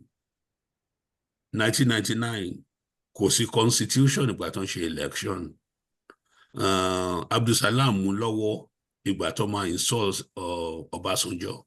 Was way after Obasanjo was in power, weeks after to go into power, to assume power, no ṣe gbé constitution jáde. Ìwọ náà ti ń ṣe yẹn láyé. Kí ni wá wà nínú constitution yẹn? Àwọn tí wọ́n kọ Allah, mo gbọ́ tán nípa about 29 different sections, no, the first Allah.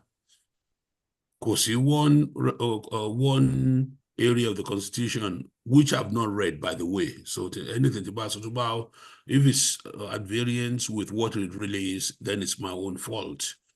Me, but anybody sọ fún mi pé wọ́n refer sí Jésù or wọ́n dẹ̀ refer sí Ṣàngó, but Allah. I will not call Muslim North. Mo gbà pé wọ́n kó wá some ọmọ ìránṣẹ́ from the south, wọ́n bá wọn náà kọ́, ṣùgbọ́n àwọn tó wà really in charge of it were the northerners. Ọgbọ́n ká fi ẹran sẹ́nu ká wá tì náà dẹ̀ ṣe. Wọ́n gbé gbogbo everything in a way to my favor wọn. But we were too oblivious to reality láti wò ọmọ wa whom we thought Ọbásanjọ́ ni head of state, ọmọ wa ni head of state. Àdẹ̀wọ̀ pé àwọn ọ̀rẹ́ wa from across the Niger, but what you bring by you are, and we were with all our PhDs, MDs, lawyers, professors, Omo Ijeka, MC Olu almost to one Yoruba land, because then too much what you bring by you are until much later. So the center will not hold. It's not holding now because the constitution was a fraudulent constitution. And it will not hold as time goes on until Tibugwema scatter be felatic way. Another thing, the center in Nigeria will never hold, just as it will no longer hold in most banana republics. EBT or teens or million, where the average salary in Nigeria is $2 US a day. The average owó tí àwọn èèyàn ní Nigeria, $2 a day. And they expect our political office holders console millions and millions. Mo gbọ́ pé wọ́n san 500 million. I'm going to mention as much as $1 billion. Láti run for Senate, governor, gubernatorial, and all those other positions. Bona Matildi, Bona Uyo Matildi.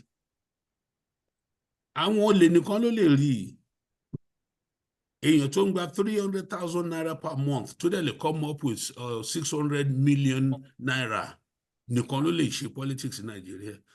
So Nigerian politicians are crooks. Collectively crooks. So until Tomba stop láti máa gba owó, orúkọ owó náà pè náà, tó ń gba owó fún election, pé kó tó lè gbé ìbò, gbọ́dọ̀ san owó kan fún party. That should not be. As long as you do that, you continue to encourage criminals, crooks, thieves, vagabonds, never-do-wells, àwọn ọmọ olóṣì ló máa rule wa. Ibo ni o lè ti ń rúùlù èèyàn rí tí gbogbo ẹ̀ bọ́ sí? You show me one country. You'll not find it. The center will continuously on hold and it will continuously sink.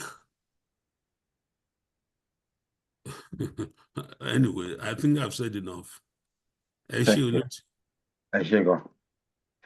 Question yìí, Yorùbá ní ilé làwọn ká tó sọmọ lórúkọ. Mo ní opinion kan wípé ìlúkìlú tá a bá dé àsọmọ Yorùbá. Yorùbá ní ọ̀rọ̀ sọ̀nùkùn ojú sọ̀nùkùn náà fi ń wò. Tá a bá wo òwe àti àṣàyàn ọ̀rọ̀ àwọn bàbá wa tí ò bá ti wà applicable nílùú yìí ká máa dúró síbẹ̀. Ẹni ìlú tá a bá ti apply òwe àbí àṣàyàn ọ̀rọ̀ yìí tí ò wà applicable kò ń ṣe ibi tí wọ́n lè gbé. Yorùbá ní tó ṣe bí èwe sẹ́yìn àgbàlagbà, àdìrò mẹ́ta kì í dọ̀bẹ̀ nù. Àdìrò mẹ́ta kì í dá ọbẹ̀ nù. Ní àwọn orílẹ̀-èdè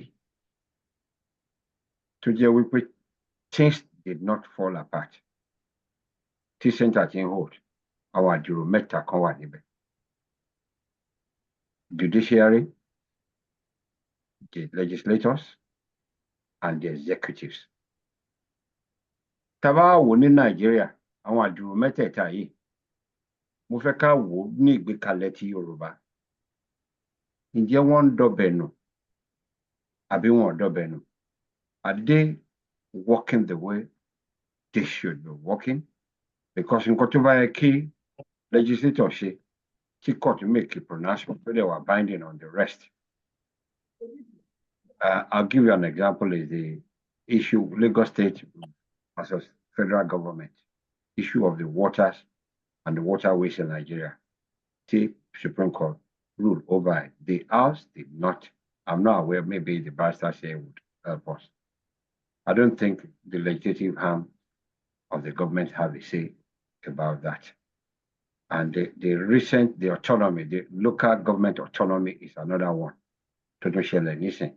So tabawo, ǹjẹ́ a lè sọ pé àdìrò mẹ́ta yẹn ṣé wọn ò dọ̀bẹ̀ nù? Judiciary is supposed to be the last hope of the common man, right? The legislators, ṣé ǹjẹ́ wọ́n mọ nǹkan tó ń ṣe? The executives, ṣé àwọn náà ń ṣe bó ṣe yẹ kán ṣe? Ẹ jẹ́ kí n bèèrè lọ́wọ́ màmá wa Sandra Popola Obi kán kọ́kọ́ bá a bẹ̀rẹ̀. That is a tough one. Ṣé àwọn àrò mẹ́ta yẹn ṣé wọ́n ṣe nǹkan tí yẹ kán ṣe? I think it's simple answer nìyẹn. Of course wọ́n ò ṣe nǹkan tó yẹ kán ṣe. Wọ́n mọ nǹkan tó yẹ kán ṣe. Ṣùgbọ́n Dr. Oyefule fi ẹnu sí ọ̀rọ̀ yẹn lẹ́ǹkan yẹn pé nígbà tí a bá sọ pé káwọn èèyàn lọ mówó wá kẹ́ tó fún wọn ticket, wọ́n ta ilé wọn, wọ́n ta mọ́tò wọn, wọ́n yáwó bank, wọ́n yáwó ní anywhere tán bá lè yáwó. Tán bá débẹ̀ kí lẹ rò pọ́n máa ṣe? Kí lẹ rò pọ́n máa ṣe? Wọ́n máa kọ́kọ́ jí owó láti kọ́kọ́ replenish nǹkan tí wọ́n ti lose. Kó tó wá di pé wọ́n tẹ̀ wá tún wá bẹ̀rẹ̀ sí ní fún àwọn èèyàn tí tó yá wọn lówó ní owó. Ó dẹ̀ jẹ́ pé báǹkì fi báǹkì kún list yẹn àrò mẹ́ta yẹn o. Báǹkì yẹ kó wà ń bẹ̀. Báǹkì wà ní Nàìjíríà. The banking system in Nigeria, because owó kan ṣàdédé yọ from nowhere. They must be depositing this money somewhere, whether the banks are home or the banks abroad. So I put bankers as part of that list that are not helping us to make sure pé àwọn àrò mẹ́ta yẹn wọ́n ti ṣiṣẹ́ wọn. Ìyẹn kan. Èkejì ni pé à ń believe pé àwọn àrò mẹ́ta yẹn yàtọ̀ sí judiciary o, torí mi ò fẹ́ bú àwọn judiciary torí aláwọn méjì níwájú mi. Pé wọ́n mọ nǹkan tí wọ́n kà tó yẹ kí wọ́n apply. À ń believe pé àwọn legislators yẹn ọ̀pọ̀lọpọ̀ nu wọn lọ sí school. Wọ́n jẹ́ professionals to be able to impart their knowledge into making laws and making regulations for the country. We're taking it as a given that they do. I'm challenging them and questioning them that they should tell us if they do. Because I don't believe that all of them do. Ṣé wàá rán àwọn executives yẹn? Àwọn náà wá bẹ̀ wá jẹun ni. Ká yà, ká jẹun, ká pọ̀, ká nuwọ́, ká má bojú wẹ̀yìn. Àwọn wo ló ní oúnjẹ yìí? So wọ́n ṣe nǹkan tí ẹ kàn ṣe. Àpò ara wọn nìkan ni wọ́n kó gbogbo ẹ̀ sí. Gbogbo ọ̀rọ̀ ìlú àpò ara wọn náà kó sí. Bó bá dẹ̀ jẹ́ pé omi pọ̀jọ kà lọ ni, pé nítorí pé nǹkan tí wọ́n bá ń bẹ̀, you know, they're swimming against the tide. If that is what the problem is, then they need to be transparent and open and start pointing fingers rather than hiding the truth from people to say, look, I mean, ìlú ìdútàwà yìí, tí nǹkan ò bá lọ dáadáa, wọ́n á sọ fún ẹ fault ta ni. So that we can then together ká bẹ̀rẹ̀ sí ní gbé yẹ̀wò pé okay, báwo láti lè tún ṣe, ta lè tún kíní ṣe. Ṣùgbọ́n irọ́ ni. O lè cover up olè. So therefore, you would never find the truth from all of this. So as far as I'm concerned, and tó bá ń wọ̀n kó jẹ́ pé kíní nǹkan tí mò ń sọ dùn wọ́n, kó prove it as a collective. And I'm not singling out individuals because there are good and bad eggs in a basket. And that is why I'm using the collective to describe that. Wọ́n ṣe dáadáa. Tó bá jẹ́ pé wọ́n ṣe dáadáa ni, tó bá jẹ́ pé wọ́n ṣe nǹkan tó yẹ kán ṣe ni, ibi tí Nàìjíríà wà lẹ́yìn ìkọ́ ló yẹ kó wà since 1960 and before that. Àwọn kẹ̀dẹ̀ nìyí ló yẹ kí wọ́n di òpó laws, the pillars of laws and statutes. Àwọn ló yẹ kí wọ́n dì mú. Àwọn ló yẹ kó jẹ́ example fún gbogbo wa pátápátá. Tó bá jẹ́ pé example ni wọ́n lóòótọ́ ibi tá wà yìí kọ́ ló yẹ ká wà. Ẹ ṣé. Thank you. Ẹ ṣé. Dr. Ifele. And Emma Binu, what's the question again, Barrister? The question is Yorùbá ní àrò mẹ́ta kì í dọ̀bẹ̀. Oh, sure. Okay. Mọ́rọ́tí ń sin ẹ ṣé. Àrò mẹ́ta, bẹ́ẹ̀ kò sáàrò mẹ́ta. A ní judiciary. Ṣé àwọn tó ń ṣe ẹgbàá 300% increase ní àrò? A ní legislative. Ṣé ìkọ́ ń parọ́ pé 1 million naira làwọn ń gbà a month? Ìkejì ń parọ́ pé 21 million làwọn ń gbà a month. Àwọn kan dẹ̀ sọ pé wọ́n ń gba 50 million a month. Ṣé àwọn yẹn ni àrò? Executive wa, ọmọ wa ni mo dẹ̀ máa play partial, mi tiẹ̀ dé sọ̀rọ̀ ń pẹ́, bẹ́ẹ̀ jẹ́ mú executive tó kú ọmọ Buhari tí ò ní secondary school certificate, tí kò lè understand basic concept of things. Ṣé yẹn ni àrò kẹta ń gbà yẹn ni? Ẹ ti àjẹ́ ní pé ọmọ tí wá ó pass ju Buhari lọ. So a ní àrò mẹ́ta, a ní àrò kan ní Nàìjíríà. Madam Popoola dẹ̀ ti sọ, bank. Ó lè gbé, ó lè gbà. The only àrò ta ní nìyẹn. So the center is bound to weaken. It has weakened. The center is bound on hold. Ẹ jọ̀ọ́ má bínú, ṣe lè bá mute. Wọ́n wọ ẹni náà ni ẹ má bínú. So kò sí láì ní àrò mẹ́ta tó ń dọbẹ̀ tí kò ní da ọbẹ̀ nù. Tẹ́pá àrò kan ó lè gbé ó lè gbà nìkan la ní. Then the center is bound to demolish itself. And on top of that, well, this is a discussion for another day. À ń sọ nípa political kìíní, but àwọn àwọn family cultural center tó implode ó yẹ ká tún sọ yẹn maybe another question or another day tí gbogbo ẹ̀ ń kàn ń gbára wọn bẹ́ẹ̀ yẹn lack of political center good political center lack of family center tá à ń rí sí pẹ̀lú àwọn ọmọ pẹ̀lú àwọn younger generation Gen Z bẹ́ẹ̀ tó dẹ̀ lè jẹ́ I mean this outside of your question ó lè jẹ́ Gen Z yẹn náà ṣe máa tún save wa o tó máa bá àgbà ló wa o because those kids I like wọ́n ní pé nítorí wèrè nítorí ọmọ àlè ìta la fi máa ń ní ọmọ àlè nínú ilé so those kids may do what Burkina Faso folks did but again like I said that's a discussion for another time but to go back to your question alaro mẹ́ta tó wà effective thank you. Thank you. Barrister Talabi. Ẹ ṣé púpọ̀. Lóòótọ́ ni Yorùbá pòwe pé àrò mẹ́ta kì í dọbẹ̀ nù. Tí àrò mẹ́ta yẹn bá dúró dáadáa ni. Tí àrò mẹ́ta ò bá dúró dáadáa tó bá gbẹ́bẹ̀ lé ó máa yọ dànù ni. Ìṣe pé àwo yẹn ò dá o bẹ̀tẹ̀ àwọn èèyàn tó bá to àrò yẹn tó hàn tó dáadáa it will be kò ní dúró.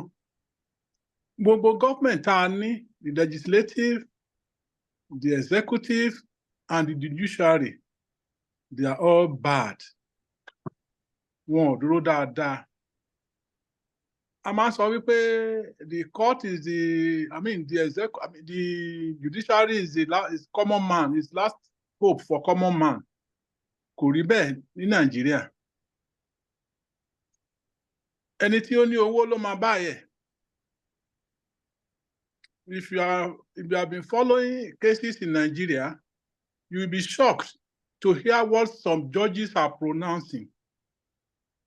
In fact, Adam lórí rú pé ṣé profession ni mo ń ṣe iṣẹ́ àbí iṣẹ́ wo ni mo gbà yìí? Because wọ́n á dá ẹjọ́ yẹn báyìí tó jẹ́ pé inú fẹ́ lè bí ẹ and you cannot complain. You just say as your lawsuit pleases. So ibi tó jẹ́ kókó ni judiciary.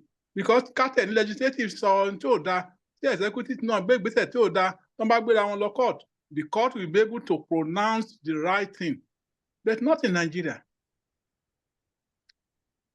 Kàmáyé wá sọ gbogbo àwọn tí executive gbogbo wọn lọ débẹ̀ pẹ̀lú ìnáwó. You can imagine how much they have spent to get there. Wọn ò lè débẹ̀ for free will kán débẹ̀ kán máa ṣe community service kan má gbowó they won't do it. Níjọ́ tó bá sọ pé Nigeria all the people executive they don't pay you are already honourable so we are not going to pay you anything unless the sitting fee your time you come you rí pé kò ní sí rí pé àwọn olóòótọ́ ló máa débẹ̀ àwọn èèyàn tó ń wáwó lọ́bẹ̀ wọn ò ní débẹ̀.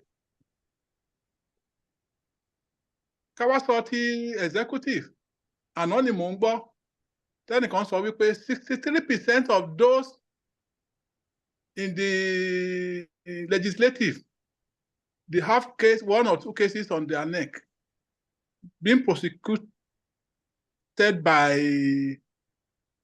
EFCC.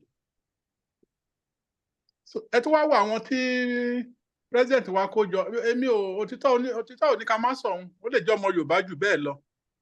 Ẹ wo àwọn tó kó jọ ẹ wo àwọn ènìyàn gbogbo tó ní kí ló ṣe lè rí òótọ́ nídìí àwọn tó jẹ́ pé owó náà bá débẹ̀ kì í ṣe pé ṣe ni wọ́n merit ẹ̀.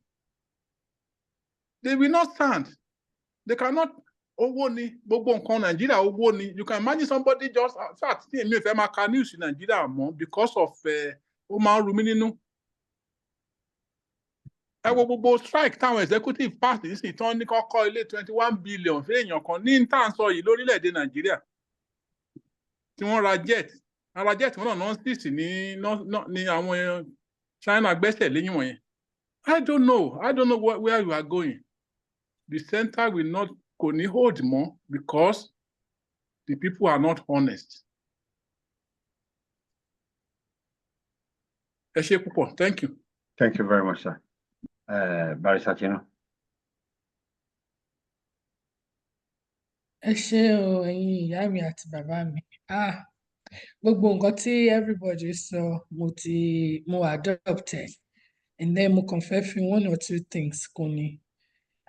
To start with, ibi tí bàbá Barrister Talabi ti stop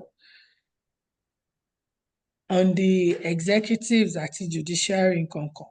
Ká kọ́kọ́ bẹ̀rẹ̀ látòrí executive. Gbogbo ala ti establish pé àrò mẹ́ta in an ideal world, even ní Yorùbá context. Èyí tó bá dúró ṣemṣem tí kò ní dọbẹ̀ nù. Èyí tó bá weak àbí tán tó dáadáa, ojú ọbẹ̀ rẹ̀ nínú iná ni. So now, àwa ní àrò mẹ́ta yẹn, judiciary ni, executive ni, legislative ni kẹta. So kí ni wọ́n ní èdè Yorùbá? Legislative, àwọn legislatures, àwọn yẹn náà ń ṣe òfin. Òfin tó máa jẹ́ kó jẹ́ pé ó máa jẹ́ kí ìlú kó tòrò dáadáa. Now, àwọn tí judiciary tán bá ṣe òfin, táwọn èèyàn bá dẹ̀ ti jẹ́ pé nǹkan kan wà tó jẹ́ pé wọn ò nífẹ̀ẹ́ sí, àbí tí wọ́n jọ tahùn síra wọn, àbí tí èèyàn kan dojú òfin mú bolẹ̀, ṣebí ọ̀dọ̀ àwọn lawyers àti adájọ́ náà máa gbé lọ. Now, tí àwọn èèyàn ò bá dúró dáadáa tó jẹ́ pé ojúṣàájú ni wọ́n fi ń ṣe òfin, náà fi ń dá àrèfẹ́ láìbi, náà fi ń dẹ̀bi fáláre, ìlú ò lè dúró. Ọbẹ̀ yẹn tẹ́ gbé sórí àrò ó máa dànù. Now the executive, òyìnbó ní wọ́n execute law. Ó mean pé wọ́n enforce law. Okay. So báwo náà ṣe ń execute àbí tán enforce law? Executive tá a mọ̀ tó jẹ́ pé under presidency ló wà. Àtọmọ wa o, àtọmọ ọlọ́mọ o, ẹni tí ò bá ṣe dáadáa ká máa sọ ni. So àwọn yẹn náà máa set in place, àti president àti vice àti gbogbo àwọn tó ń ṣiṣẹ́ fún wọn. Àwọn náà máa set structure àti mechanisms in place tó máa fi lè execute or enforce that law. Tí judiciary lè defend, tó máa jẹ́ ká mọ̀ pé okay, tí wọ́n bá ti jẹ̀bi, ìwọ ló yẹ kó gba ẹ̀bi yìí o, nǹkan kan. Presidency yìí under ẹ̀ ni ló ti wà wípé safety and security àwọn ọlọ́pàá wa. Tógun bá dé, tó máa secure wa pé against foreign enemies, soldier. Tí àwọn customs wípé èèyàn kan ń gbé nǹkan kan bọ̀ tí ò yẹ kó wọ̀lú wa, executive yìí náà máa set gbogbo kinní yìí in place tó yẹ pé customs officer àti border control náà máa wà ń bẹ̀. Ṣé wọ́n ń ṣiṣẹ́ wọn déédéé? Gbogbo àwọn lọ́gàálọ́gàá, department heads, ministers and all that. Èmi ní financial crimes, EFCC àti SSS, State Department, gbogbo àwọn nǹkan bẹ́ẹ̀ yẹn. Mechanisms tí executive bá place sílẹ̀ náà máa fi lè function dáadáa. But wọn ò lè ṣiṣẹ́ wọn gẹ́gẹ́ bí iṣẹ́ mọ́ nísìnyí nítorí pé ojúṣàájú àti ẹni tó lówó jù ni wọ́n fi ń rà. Ojúṣàájú in the sense pé ìwọ wá o ní ayẹ́kí nínú ilé yín, ìwọ ló lè lọ sùn, ìwọ ló lè lọ gbẹ́jọ́ ìjọba àpapọ̀ lọ sílé ẹjọ́. Kí ló jẹ yó? Tí kò yẹ kó rí bẹ́ẹ̀ ní ìlú tí orí wọn ń ṣe kinní. Ṣé mọ̀? Wọ́n máa ń sọ pé there is civil society. Kò sí, wọ́n ní àgbàrá òjò kò ní sọ pé òun máa wọlé, onílé ni ò ní gbà fún. Ní gbogbo ìlú tá à ń sọ pé civil societies and all that yìí náà, kò ṣe pé wọn test the waters pé kàn fẹ́ dojú òfin bolẹ̀, ṣùgbọ́n nítorí gbogbo kinní mechanisms tí mò ń sọ yìí, àtòfin àtọ̀rọ̀ òfin àti bọ́n ṣe máa ṣe òfin yẹn àti bọ́n ṣe máa fìyà jẹ àwọn tí wọn ò ní láti lè dúró, tófin yẹn ti gé lọ́wọ́, wọ́n ti fi sílẹ̀ so that wọn ò ní lè dojú ìlú dé. Tọ́n bá dojú ìlú dé, àlàáfíà máa wà nílùú ṣùgbọ́n tí àlàáfíà ò bá sí nílùú tán ti dojú òfin dé ìlú ò lè fararọ àtẹbí wa ọmọ wa àtèyí tí ò ń ṣọmọ wa gbogbo wa la máa jẹ ń bẹ Ọlọ́run má jẹ́ ká bá wọn jẹ nínú nǹkan burúkú. Now everybody ti sọ̀rọ̀ àrò mẹ́ta in terms of legislature, executive àti judiciary. Èmi tí wọ́n fẹ́ gbé further because Mọ́mí Pópóọlá sọ something about the banks. Báǹkì yẹn ó wà under the executive náà ni. Now the fourth arm of the government tó máa ń sábà pè sí nǹkan òun ni press, òun ni publicity, communications ṣẹ̀mọ̀. So àwọn yẹn náà ti finally suppress wọn. So because they cannot say the truth to power or to people, that is why people are protesting. Àwọn ọmọ ń jáde wípé okay ṣé wọ́n ti ra ẹ̀yin náà gbogbo press ní tansin wọ́n ti fowó dí yín lẹ́nu. Àwa náà a máa jáde fúnra wa a máa sọ̀rọ̀ wa síta. So press is suppressed under executive somehow la lè gbé sí nítorí pé executive ó ń láti fún wọn ní playing field náà tó gbọ́dọ̀ wà ń bẹ̀ in the mechanism structure tó máa gbé sílẹ̀ káwọn náà máa dúró sáyé wọn but wọ́n ti erode ẹ̀ pẹ̀lú owó àti jẹkújẹ. Now èmi wá fẹ́ padà lọ sí another arrow in terms of Allah operate federalism. The federal government ìjọba àpapọ̀ lókè, the state ìjọba ìpínlẹ̀, the local government ìjọba ìbílẹ̀. So goes the fed, so goes the local. Wọ́n ti sọ fún local ìpínlẹ̀ pé ẹ lè máa gbowó yín directly. Not so fast people. Ẹ kàn lè gbowó directly immediately nítorí pé nǹkan kan náà tún gbọ́dọ̀ wà. There should be a policy or regulation or some kind of mechanisms in place tó máa gbé síbẹ̀ tó jẹ́ pé there has to be accountability and transparency. Kí la nídìí nílùú yìí? Òkè owó yìí a gbọ́dọ̀ tà yẹ̀ lọ. Kàn lè fẹ́ràn ṣólógbò. Ṣé local government gan èmi mo wà for splitting of the 3 tiers of the government o kàn dẹ̀ máa function the way they are supposed to. But you cannot just say ẹ lọ gbà loosely. Everybody wọn náà gbọ́dọ̀ mọ bó ṣe máa ṣe nǹkan tó máa ṣe, who will do what when. Otherwise owó yìí máa dé local yìí náà ó máa disappear nítorí most local chairmen and most local government heads wọn ò tiẹ̀ mọ nǹkan tó ń ṣe. Wọn ò kàwé ni débi tó tán máa mọ̀ pé òkè nǹkan báyìí. Wọn ò tiẹ̀ mọ mọ́ ṣe ń run affairs. Nítorí ẹ̀ nígbà míì ni pé state government ló máa wá yàn wọ́n jẹ. Kò gbọ́dọ̀ rí bẹ́ẹ̀. Ṣùgbọ́n à ń láti ṣe nǹkan tó yẹ ká ṣe. The right things must be done at the right time. Center wa tó ti weaken tẹ́lẹ̀tẹ́lẹ̀ tó tẹ̀ ti wà in shreds àtẹ̀wá nílé rí kó mọ́. Tábà wà careful. So àrò mẹ́ta kejì federal, state and local. Ká mọ̀ tá à ń ṣe. Ẹ ṣé. Thank you very much. Ẹ ṣé gan. Mo fẹ́ bá wa fi àwọn kankan sí lẹ́gbẹ̀ẹ́ níbi tí judiciary wọ́n ní ọ̀gẹ̀dẹ̀ ń bàjẹ́ ìlà ló ń pọ́n. When we look at the case of Bode George, Chief Bode George, Section 36(8) of the Nigerian Constitution states that nobody shall be convicted of an offense unknown to law. This man's case went all the way to the Supreme Court. Some of us will be familiar. Yorùbá ní oṣù onùdí èmi ló fẹ́ ṣìdíyàn. News pé wọ́n convict ẹlẹ́nìkan bọ́ ìgbà tí wọ́n acquit many people didn't hear it, or the reason for considering that the conviction was unsafe and unsatisfactory. Èyí tó bá gbà lọ Yorùbá said kò kí ń gbà bọ̀. It's an indictment within the judiciary system.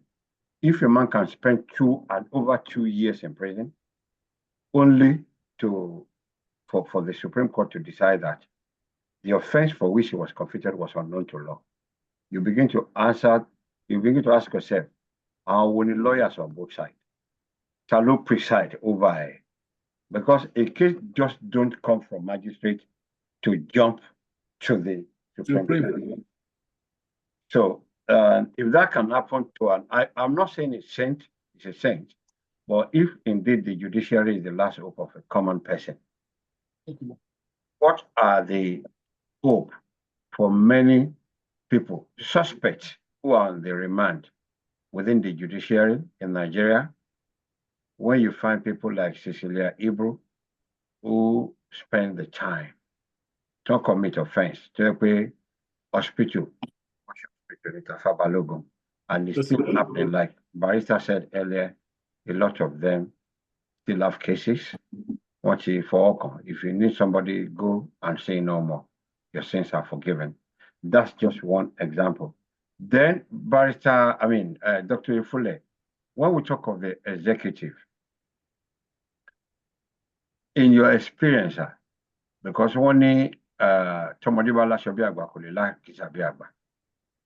I want to ask you, in Nigerian government, in the past, talking of the executive, between our Federal Executive Council, trying to sit down and do a vote of no confidence on a president in Nigeria. Because if what happened this week, but our Kotafe, in the executive, their own decision, does it affect the common man on the street? People protesting, even saying that, we have confidence in him. It's fine. We want to give everybody a fair chance. That we know the history. Let me say this as a Yoruba person. And the best cannot be, their best cannot be better than the worst that we have in Yoruba land. It's my position. And I'm standing by him. Unity Yoruba. But that, for me, should affect a common person on the street. We have confidence, vote of confidence. Over to you, Dr. Ifule. Well, first of all, Omowani Ejafile. Nipa Ejafile 1 year pẹ̀lú lóṣèlú ni o. Bẹ́ẹ̀ni sir. Bẹ́ẹ̀ni. File ni second or third year or fourth year o. Bẹ́ẹ̀ni sir. Ramati was of tó bá tún gba re-election 5th, 6th and 7th. Ó dẹ̀ ń pa àwọn if everything continues as it continues, àwọn tó máa tear into pieces náà pọ̀. Tear him into pieces by things they say. And yours truly may be one of them too. But to answer your question, Barrister,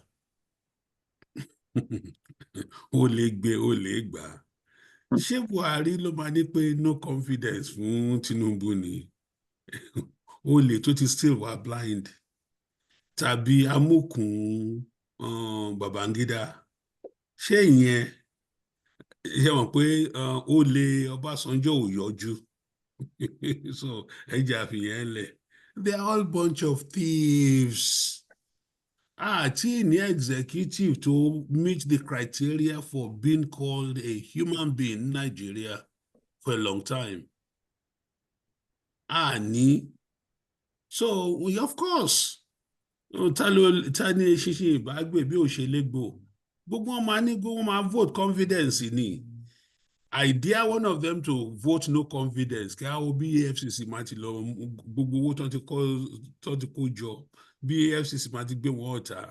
So this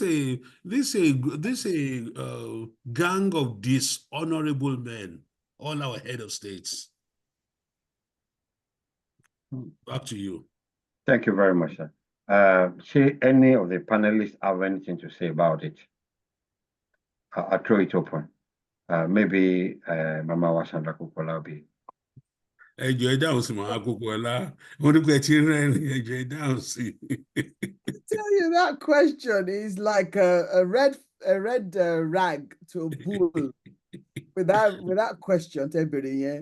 I think Dr. Yefule had really covered it. I think I could not have said it better. It's quite laughable when you think about it, because a bunch of men, and these are men, not women, men, have ruined Nigeria to where it got to. We're on our knees as a nation. We're laughing stock all over the world. Our jets are being confiscated. I mean, how low can we get? And then they call themselves together, have a jolly, and pat each other on the back and say to the man on the street, look at us. You should be proud. We great men are doing so well for you all. What are you moaning about? Ẹ má jẹ́ ká bẹ̀rẹ̀, a ní lọ kúrò níbílẹ̀ ni. Nítorí pé ebi ń pa àwọn èèyàn ń kú, àwọn èèyàn ò ní future, àwọn ọmọ tó ń bí nísìn. Kọ́lọ́run dẹ́mi wọn sí ni. Àdúrà tá ń gbà. Kí malnutrition má pa wọ́n, kí diseases má pa wọ́n, kán gbé wọn lọ sí hospital kán lè treat wọn, kí wọ́n ní fair chance in life, kí wọ́n ní good education, kán má tọrọ jẹ, kán má jẹ ẹ̀yìn, kán jẹ wájú. Àwọn èèyàn kan wá jókòó síbì kan, wọ́n wá sọ fún wa pé vote of confidence. Kán lọ gbé confidence wọn síbi tí ó yẹ kí wọ́n gbé sí. And I wouldn't say where they should put it. I think they should get the idea.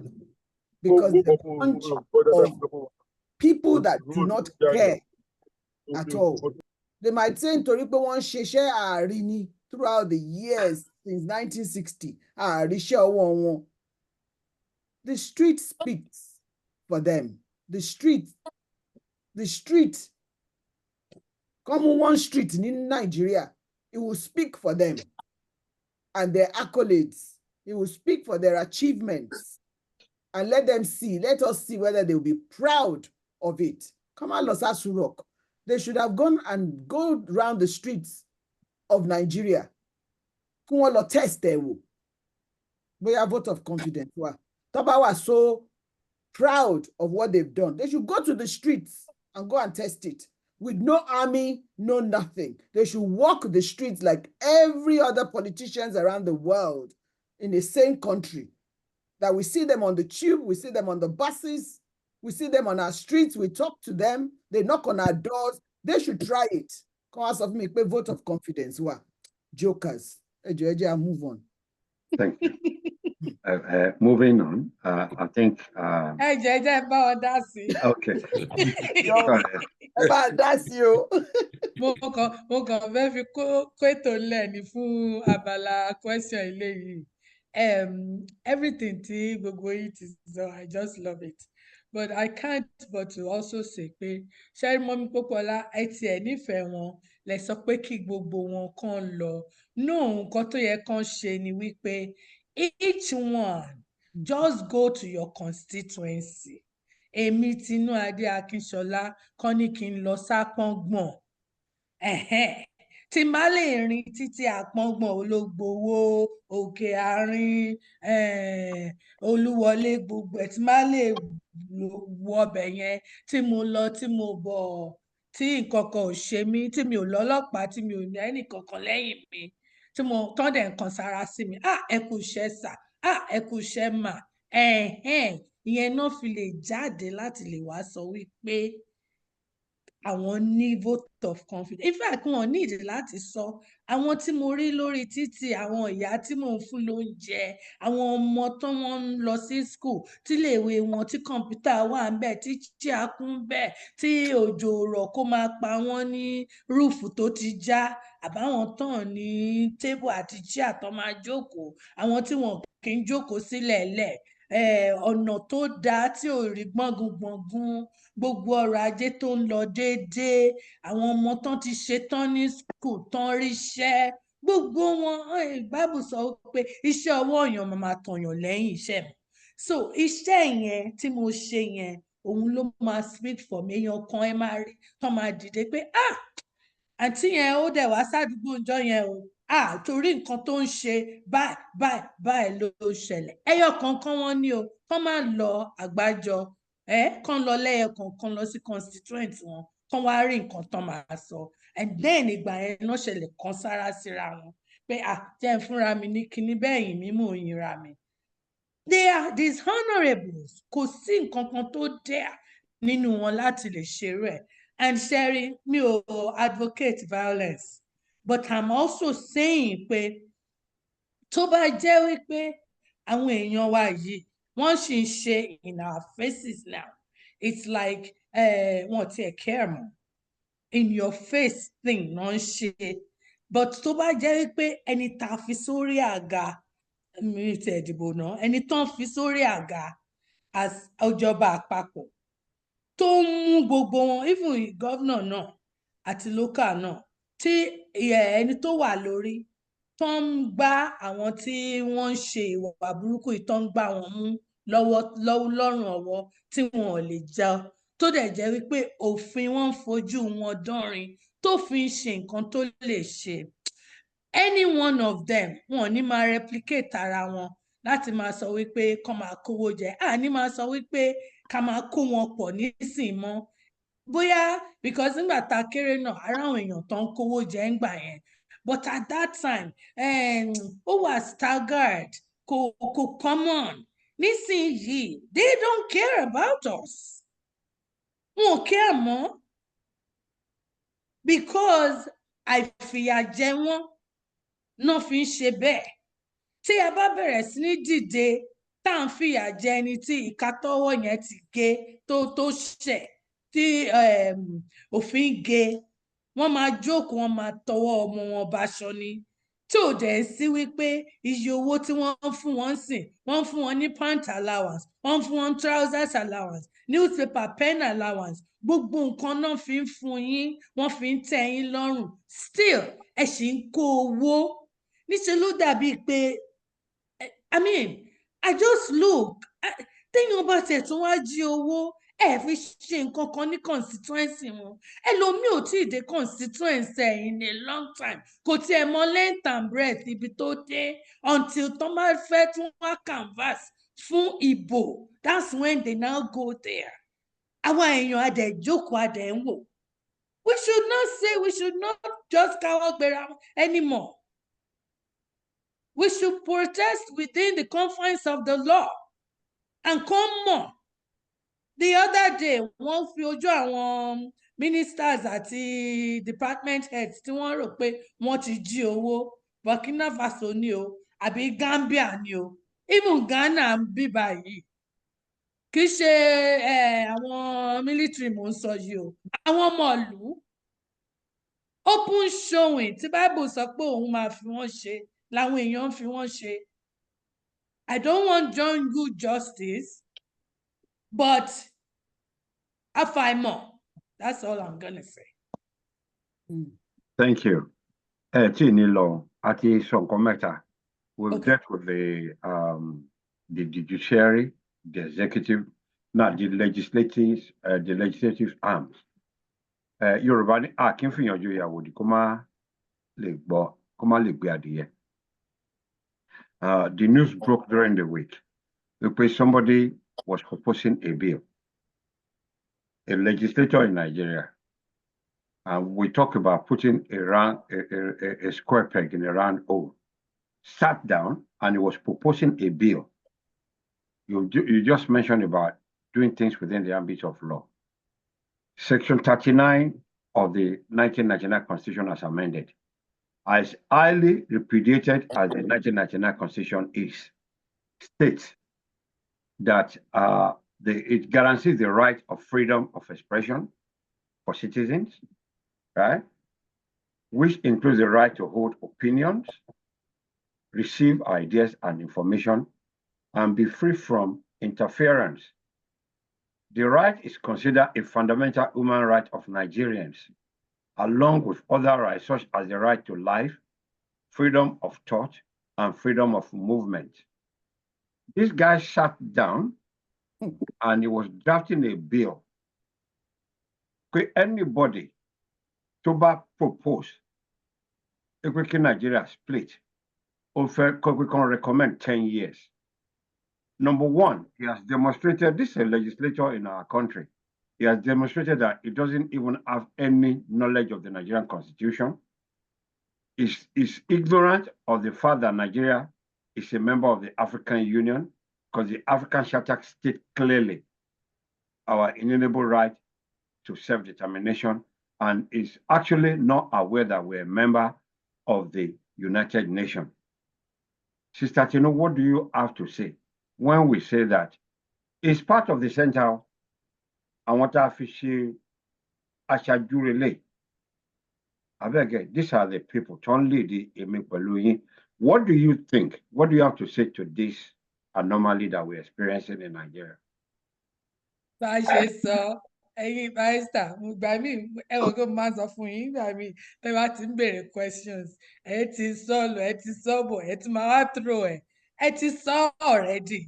The truth is okay, kí n gbé padà síbi tí ẹ ti sọ pé round pegs in round holes. Kí nìyẹn mi kí ló translate fún ní Yorùbá pé àwọn ìka tó bá tọ́ romú la máa ń fi ṣe àbí? So nígbà tó jẹ́ ọ̀rọ̀ ìjọba àbí ọ̀rọ̀ ìlú, ẹni tó bá nífọ̀n tó lè kánná láti lè ṣe kinní yẹn, kò ń ṣe pé tó nífọ̀n tó lè kánná tó lówó ni mò ń sọ o, but tó kájú ẹ̀, tó ká òṣùwọ̀n iṣẹ́ tí wọ́n fẹ́ gbélé lọ́wọ́, yálà pé nípa nǹkan tó ti ṣe rí ni experience, or yálà pé nǹkan tó kà ní schooling ẹ̀, education ẹ̀, àbí expertise ẹ̀, nǹkan téèyàn wá ti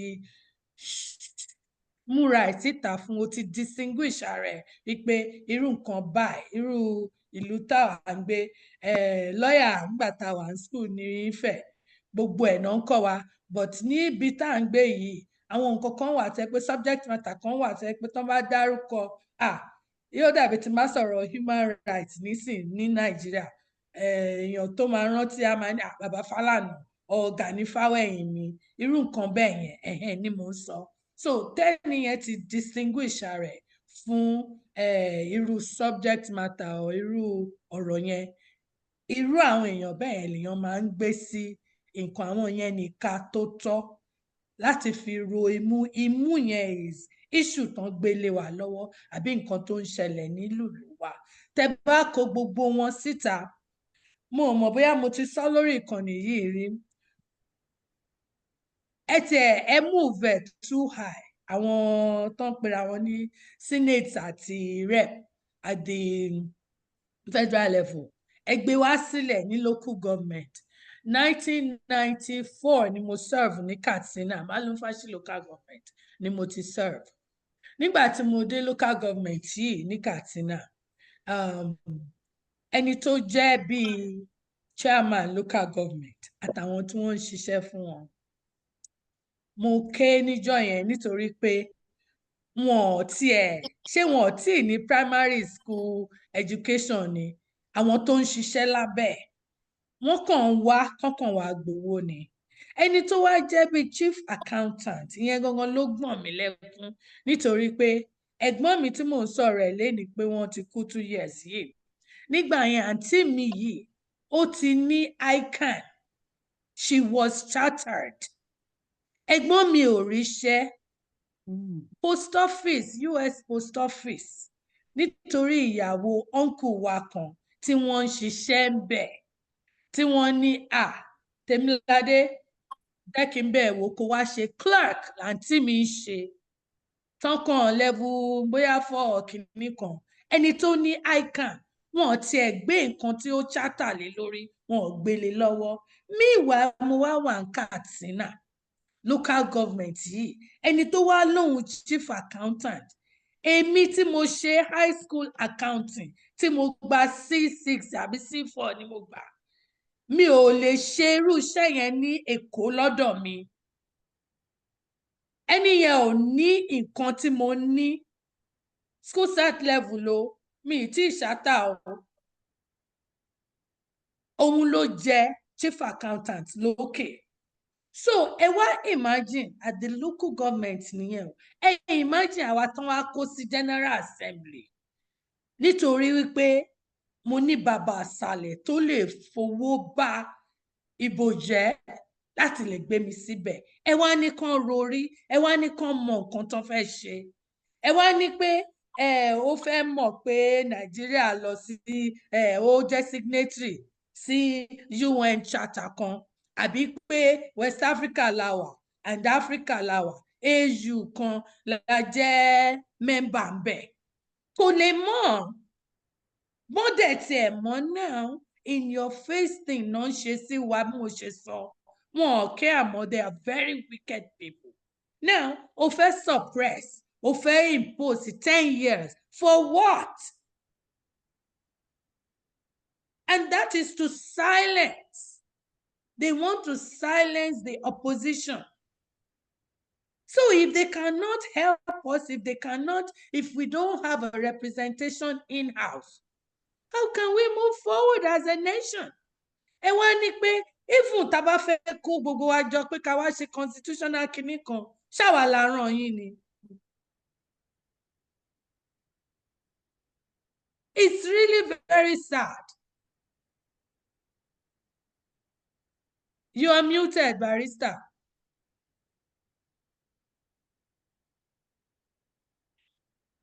Barrister Ogedengbe, you are very muted. Yeah, thank you. Thank you. Emma Sorayinlo. Oh, okay. So, I mean, ṣé ó fẹ́ láwọn ọmọ nǹkan tó ń jẹ́ freedom of expression ni? Àbí even téèyàn bá in fact, kẹ́tẹ̀ má lọ sí gbogbo ta. Privileges and immunity clauses ńkọ́? Tó jẹ́ wípé téèyàn ò bá ṣe anything arbitrary, tí ò ṣe kí náà pè, tí ò ṣe nǹkan tí ò yẹ kéèyàn ṣe, something untoward, something like moral turpitudinal type of offence, nígbà téèyàn bá ń ṣe debate níwájú ibi tí mo sọ pé èmi náà mo jẹ́ senator àbí mo jẹ́ rep, tí nǹkan kan wà tí mo kàn fẹ́ ní pé okay, ẹ jẹ́ ká tiẹ̀ jíròrò lórí kinní yìí, tí mo dẹ̀ gbé síwájú yín. Kì í ṣe pé mo bú yín lórí, mo bú yín lẹ́sẹ̀. Mi ì dẹ̀ sọ wípé dandan láti pín ìlú yìí. Mo ní ẹ jẹ́ ká jíròrò ni mo dẹ̀ gbé wá síwájú everybody. Kí ló bad níbẹ̀? Tẹ wá ní pé ẹni yẹn o, tó bá sọrú nǹkan bẹ́ẹ̀ yẹn o, 10 years lẹ máa fún. Níbo náà ti ń ṣe irú ẹ̀? A kì í ṣe military regime kọ́ là ń operate. So in every instance táwọn ará bí ìbá ń ṣe máa rí wípé mi rò wípé wọ́n fit ibi tán wà. It's not pé èrò, because they are not competent, they don't have the expertise, the experience, they don't even have the knowledge. But granted all that, they're not even exposed. Because ẹlòmíì tí ò bá mọ nǹkan, irú ńgbà mi tẹ bá send out topics, tí orí mi bá kú, màá ní ẹtì ẹ̀gbọ́n náà. Kíni yìí lè mí báyìí láàárọ̀ ìtàbẹ̀rẹ̀ ọ̀rọ̀ ẹ sọ̀rọ̀ center, ẹ̀yin ọlọ́pọlọ gidi ẹ ti sáré dissect ẹ̀, kíni center mi, kíni kan mi, kíni kan mi. Ṣebí ọpọlọ nìyẹn? Kí ló dé tí wọn ò lè ronú láti ẹ̀ ti lè lọ pé okay, ẹ ti ẹ̀ já wo next door, báwo náà ṣe ń bí okay, lókèrè ń bẹ̀ yẹn tá a lè sọ̀rọ̀ pé ká fi wo circumstances wọn ká fi wé tiwa, bóyá ó yàtọ̀ àbí ó jẹ́ ìkan náà. Wọn ò lè rórí láti ṣe nǹkan bẹ́ẹ̀ yẹn. So privileges and immunity clauses, wọ́n tún ti offend against it right there, because ẹni yẹn ò sọ nǹkan burúkú, ó kàn fẹ́ sọ pé okay, ẹ jẹ́ ká wo kíní ìwò. Ẹ dẹ̀ suppress speech right there. Fundamental rights. So why am I in this place if you don't want to hear from me? Ẹ Thank you. Barrister Talabi. Ẹ ṣé púpọ̀. Thank you very much. Thank you, sir. A dúpẹ́ lọ́wọ́ Ọlọ́run pé àwọn tó tẹ̀ wá intellectual díẹ̀ láti South wọ́n wà ní House of Assembly wa. If not, òfin èmi ìtàn máa ṣe, you'll be shocked. Àwọn tó wà ní South tó lọ láti Southern, àwọn ni wọ́n suppress àwọn North yẹn. Kọ́lọ́run dáríjì mí tí mo pè wọ́n ní animal, they are more or less an animal. Wọn ò mọ ohun tó ń lọ rárá àtọ̀. bí wọ́n torí knowledge tán wà exposed ní o bí akẹ́tọ́ pé wọn ò lọ school o I don't know. ẹ gbogbo bills táwọn ti sàlẹ̀ tí wọ́n suppress if not that they are a bit intellectual draconian law á ti pọ̀ ní Nàìjíríà. Àmì tó dẹ̀ fà gbogbo àwọn èèyàn tó ń fi síbẹ̀ tó bá ti lè ṣe ti the head of the party they just nominate you and back you up láti wọlé. Ọ̀rẹ́ mi kan lọ bí a lawyer friend oníṣẹ́ ń bà ní bí olóhùn lọ Nàìjíríà lọ sí politics mo ní you are going to waste your money. Ó ta ṣe ń bà ẹ̀ ó ta ilé kan tó ní máa wọ̀n náà pé ìwọ tó ta lé níbi tó ṣe mí lọ́nà olè ló ń lọ́jà ìwọ tó bá wọlé you want to equip that house ṣe ló dọ̀tá mi kò wá ń kí mi mọ́ ó wá lọ Nàìjíríà ọlọ́run máa tún ṣe ní Ogun State ó tún wá lọ join MPN mo ní you are in a failure. So ìgbà tí wọ́n ná gbogbo owó ẹ̀tàn pátá lọ́sẹ̀ wá padà bọ̀ bí as a beginner ó lè wá ọ́fíìsì láti open chamber wá bẹ́ẹ̀ gbà yẹn lọ́sẹ̀ wá ń pè mí pé mo dẹ̀ ti sọ fún òun póun ní ògbọ́. It is tẹ́ ẹ̀ bá mọ ènìyàn ní Nàìjíríà àbí kẹ́ ẹ mọ political power tó gbanu kọ́kọ́ ní party you will never get to anywhere. So ìwọ lọ́kàn èmi lọ́kàn ẹ jẹ́ ó ṣe é òun ni tó bá ti wà ní kákọ́ọ̀sì wọn tó jẹ́ ọmọ kákọ́ọ̀sì wọn ìwọ ló máa gbé síbẹ̀ wọ́n á lè back up láti wọlé. They don't want to know your exposures. Àwọn tó wà ń bẹ̀ yẹn a lot of them are wrong. They are not supposed to be there in one word.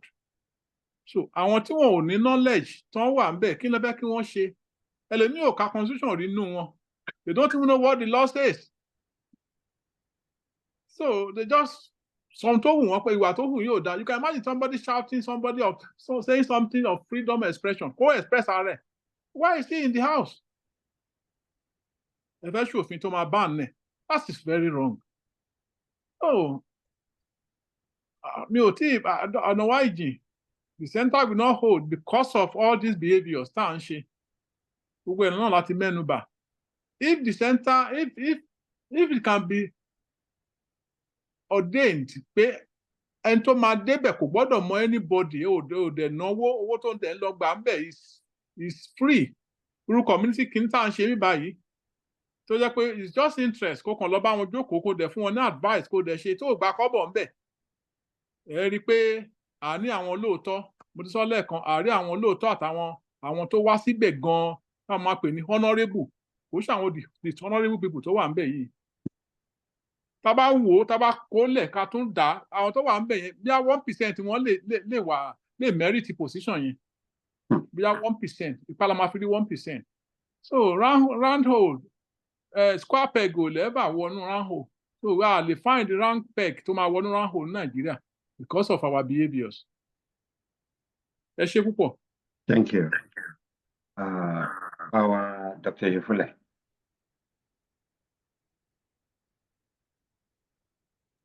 Yes, Barrister Ijo, ẹ má bínú. I've been navigating with my phone. Ẹ bá mi repeat question ẹ lẹ́ẹ̀kan sí ẹjọ́. A sọ pé contrary to the provision of Section 38 of the Nigerian Constitution, which actually deals with fundamental human rights, aṣòfin ní Nàìjíríà ló jókòó ló bẹ̀rẹ̀ sí kọ òfin. Right. Wọ́n fún yàn ní ọdún mẹ́wàá tó bá ní kí Nàìjíríà kó túká. Ó dà yín pé gẹ́gẹ́ bí àwọn panelists bó ṣe sọ kò tiẹ̀ wà aware pé bóyá member African Union ni wá or what the provision of the United Nations in respect of nǹkan tó ń gbé kalẹ̀ tó ń sọ wípé it appears that we have a square peg in a round hole. But about ti sọ̀rọ̀ ti Bọ̀dé George to represent anomaly tó wà nù. Tá a sọ ti àwọn ilé ìtàn fúnra wọn ní vote of confidence.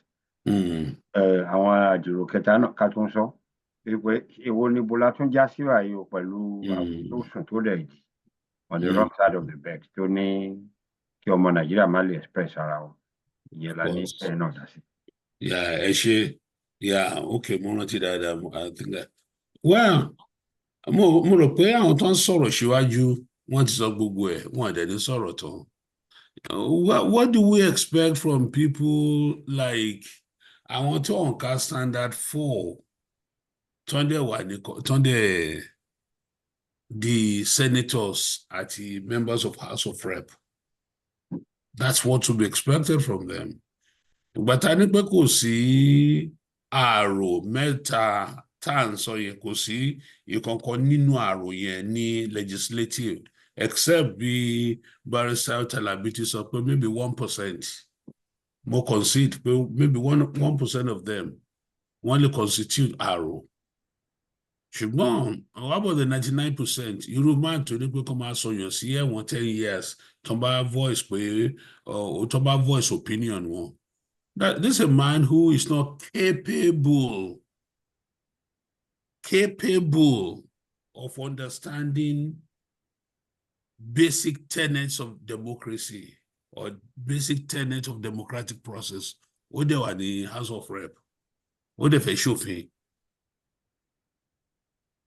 Kò sí ìkan nínú àwọn Ọ̀yọ́mèsì táyé àtijọ́ kọ́lọ̀ ń fọ̀rọ̀ kẹwọn tí wọn ní ọgbọ́n ju èèyàn tí mi máa respectfully with all humility pè ní àpà.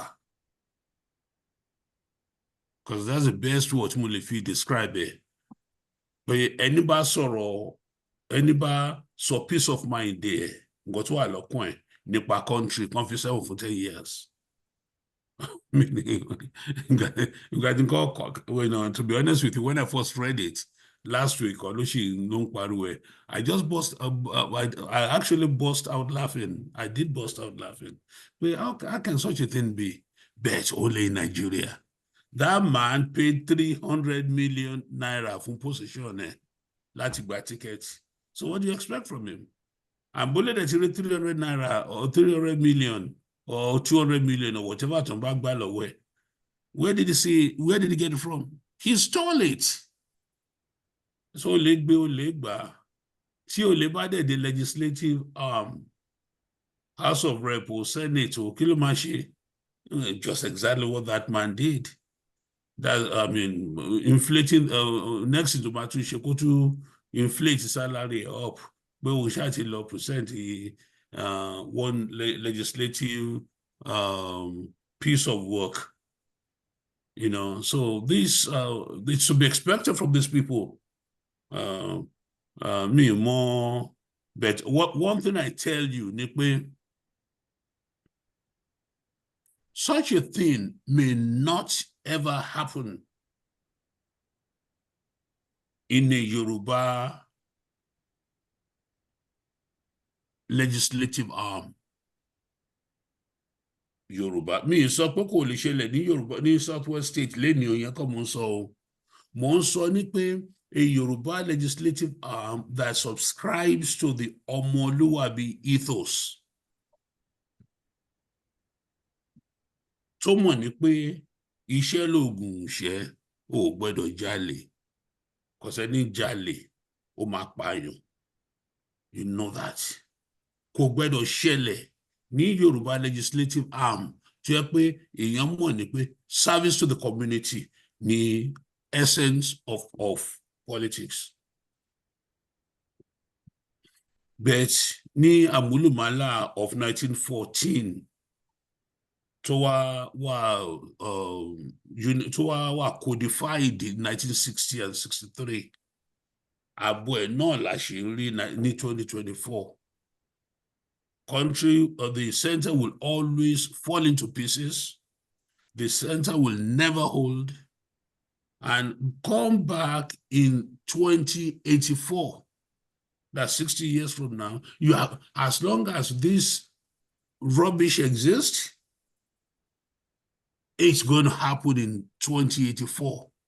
In other words, ògiri ni lẹ́gbẹ̀ẹ́ mi kí n fẹ́ jáde mi fẹ́ gba ilẹ̀kùn yẹn jáde ògiri fẹ́ gbà jáde and I'm banging my head against the wall. Kí ni explain ni pé tí bá bang it 3 times á ṣílẹ̀kùn kò lè ṣí. Until we realize that.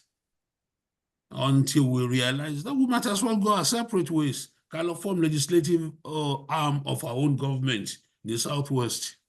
We might as well, because this thing will just never hold anywhere in any civilized country. I mean, like most civilized country, me include the Western country now. Some of them may be civilized, but most nípa ilẹ̀ tó subscribe sí ọmọlúwàbí, which is something tí àwa ń strive for ní Yorùbá land. Such a thing will never happen. I mean, how will it happen? But to bá sọ̀rọ̀, a máa fi ẹsẹ̀ wọn for 20 years, 10 years. So bá ṣe báyìí tó Idi Amin gan so kò ṣe tó yẹn now. So if such a man is an example of the legislative arm of Nigeria, not only will the center never continue to hold, Nigeria is in trouble. Barrister. Thank you. Eshegon Abawa, thank you. Sister Tinu, quickly. Mo fẹ́ kí Dr. Efule lẹ́yìn sí ni pé, as a matter of fact, lẹ́yìn pé privileges and immunities clauses tó attach pẹ̀lú nǹkan tó sọ yẹn. Also ignorance àti level of education wọn tí wọ́n mọ̀ ẹni yẹn pàápàá àti àwọn tó ń gbé síwájú wọn gan, because tó ń bá rántí kí ni process rule making. Èèyàn lè ṣebí kán tó sọ pé wọ́n pass ẹni bill into law, ṣebí wọ́n máa kọ́kọ́ fún ní first reading náà. Tó má dẹ̀ fún first reading kó tó di wípé wọ́n yan committee o àbí nǹkan kan pé ẹ̀yin ẹ lọ yẹ ilé ìwé, ẹ̀yin ẹ lọ yẹ tọ̀hún wò, kan tó wá padà second reading kankan. Gbogbo steps yẹn, at those steps ni wọ́n ti máa mọ̀ wípé nǹkan báyìí la fẹ́ ṣe àbí eléyìí la fẹ́. Ẹni yẹn tó sọ̀rọ̀ yìí just arbitrary tó kàn lánàá ẹ̀ gbàgà pé 10 years ni kẹ́ fún ẹni tó bá sọrú nǹkan báyìí àbí ẹni tó bá gbérù ìwé báyìí wọlé. What sort of a nonsense is that? Nigeria, for that matter, Nigeria that is supposed to be Jesus. Kí là ń pè wá? Giant of Africa. Everything on all issues tẹ́ bá gbé wa wò, àtó nǹkan kan, a kàn sọ Giant of Africa pẹ̀lẹ́nu ni. Àwọn wọ̀nyí ta kó sí National Assembly bẹ́ẹ̀ ṣe sọ, bóyá 1% lè pass through the muster. Even tó bá pass through nǹkan tá à ń sọ yìí, tó bá pegedé. When it comes to integrity and honesty, barely la máa rí 1% of that 1% gan, or 90% of them tó máa wà honest. Everything láti 2 years now or 4 years, especially in the last one, we are so wanting, we are found so wanting in every area. Tẹ́ bá decide láti gbé wa sókè o, ṣé sports ni? What? It's so sad. Something has to be done. The center is not falling. It's already in shreds. Ẹ ṣé. Thank you. Talking about sports, ẹ rántí pé àgbà medal yẹn kí ni 18 tomato. Àbí àgbà medal náà. Bó ti rí medal lọ́rùn Mr. Nigemo, wọ́n with pride. Medal ìdírí 18 tomato. Medal àdéhìí ọtí. Ìdírí plum. I will spend billion, but ó pẹ́ kan tó notify wa. Abeg, àwọn Olympic kìíní náà ṣèjọ́rò. Tí ẹ má bínú. Màmá wa, Sandra Kukola Obi, ẹ̀yin láfi tọ̀wọ̀tọ̀wọ̀ pé ẹ bá wa sọ opinion nípa àwọn tó ń ṣòfin lé wa lórí.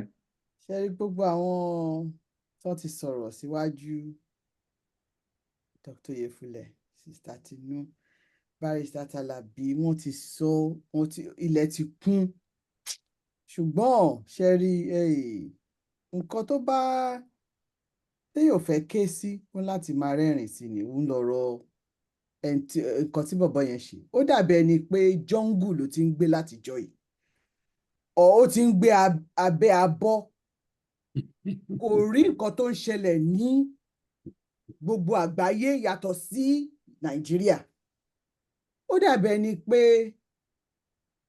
ọmọ tí wọ́n bí lánàá tí ò mọ̀ nǹkan kan ló ṣerú nǹkan bẹ́ẹ̀ yẹn. Not somebody that's supposed to be of his caliber. Ó yẹ kí ó fi ọwọ́ bojú kó bẹ̀rẹ̀ sí ní ké kán da ashes sí lórí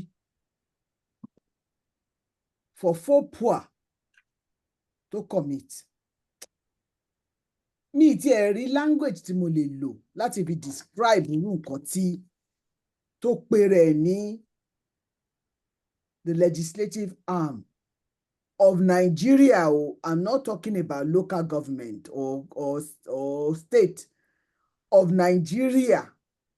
To ṣe, he should be ashamed of himself, and we should call him out. That is a brainless wonder.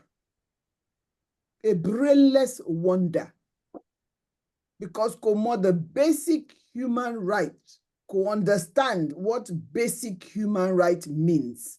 Never mind the Constitution, what it says about, you know, the liberty that we have, albeit is questionable sometimes. For him to even think, is he talking about animals when he was thinking about drawing up this thing? Was he thinking about animals? Tí wọ́n lè respond, tí wọ́n rò pé wọ́n ní right to speak, to say their mind, right to engage with their country, with their state, where they have interest in, where their life depends on. Is that what he thinks that he's trying to draw this law for, these animals? Because tó bá jẹ́ pé human being ẹgbẹ́ ni, I wouldn't have thought to even think about doing that, if that makes sense. And Sister Tinu mentioned kankan lẹ́ǹkan yẹn, which is amiss as well in this man, which is the legislative process. How do you bring in a clause or emotion or anything like that? How do you bring it about?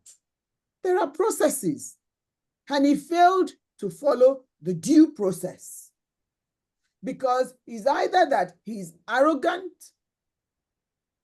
and is ignorant, or is completely ewúrẹ́, because no feso yibosi. Ewúrẹ́, to even not think, because ewúrẹ́ don't think, goats don't think. They just go around, you know, doing whatever they do. Because if he did, he would not have stooped so low to consider that he would bring that kind of idea. Mo tún gbọ́ pé ó sọ pé àwọn tí wọn bá lè ka, tó bá lè sọ the national anthem, the same judiciary náà ló máa lò láti fi gbé wọn sẹ́wọ̀n. Who does that? Who thinks, báwo ló ṣe lè jókòó sílé ẹ̀ kó dẹ̀ rò pé irú nǹkan bẹ́ẹ̀ yẹn bójú mu láti wá gbé sí national legislative arm tani for over 200 million people? You have to question his judgment. You have to question his intelligence. You have to question his alacrity. Ṣé alacrity na máa ń pè nílé? Ẹjọ́ ẹ̀yin tẹ́ mọ òyìnbó jù mí lọ. Ẹ bá mi yànnàná ẹ̀. Because I don't understand. It baffles me. Thank you. Thank you, my dear sister. It baffles me to the point that it enrages me. But he would think that for 10 years because they are speaking their mind. Oh, take liberty and you're taking their liberty. I mean, this is about human rights that we should protect in Nigeria. We should protect it. People have a right as human beings. Ẹ ṣé gan ni. Thank you very much. Ẹ ṣé gan. Ká tó lọ síbi question and answer session. Baba Apostle Raphael, mo recognize you. Ẹ kú ọjọ́ mẹ́ta, God bless you, sir. And ká tó lọ sí question and answer session, a ní ìbéèrè mẹ́ta tá a fẹ́ kí àwọn panelists kan bá wa gbé yẹ̀wò. But mo tún fẹ́ fi tọ̀wọ̀tọ̀wọ̀ bèèrè lọ́wọ́ àwọn panelists wa. A ti sọ̀rọ̀ nípa center a lot. But àwọn things tó fall apart yẹn, bóyá bí health ni o, transportation ni o, lack of national career, tó yẹ pé èèyàn rí bí sùn ajá àhọrùn lábára wa, wípé fleet tó wà London Jonathan bí 7 aeroplanes náà ní Nigeria ni, but some of us will still have to thank God for Peace Airline. Àti kọ́kọ́ fìgbà kan ṣe flag tó yẹ pé àti ní Nigeria Airways tá a kàn fi gbá àwọn èèyàn tán tún èèyàn náà wà controversial tán fi gba million. But a fẹ́ kí ẹ jọ̀ọ́, for the record, àwọn nǹkan kan tó disappear, tó fall apart completely nínú center yìí.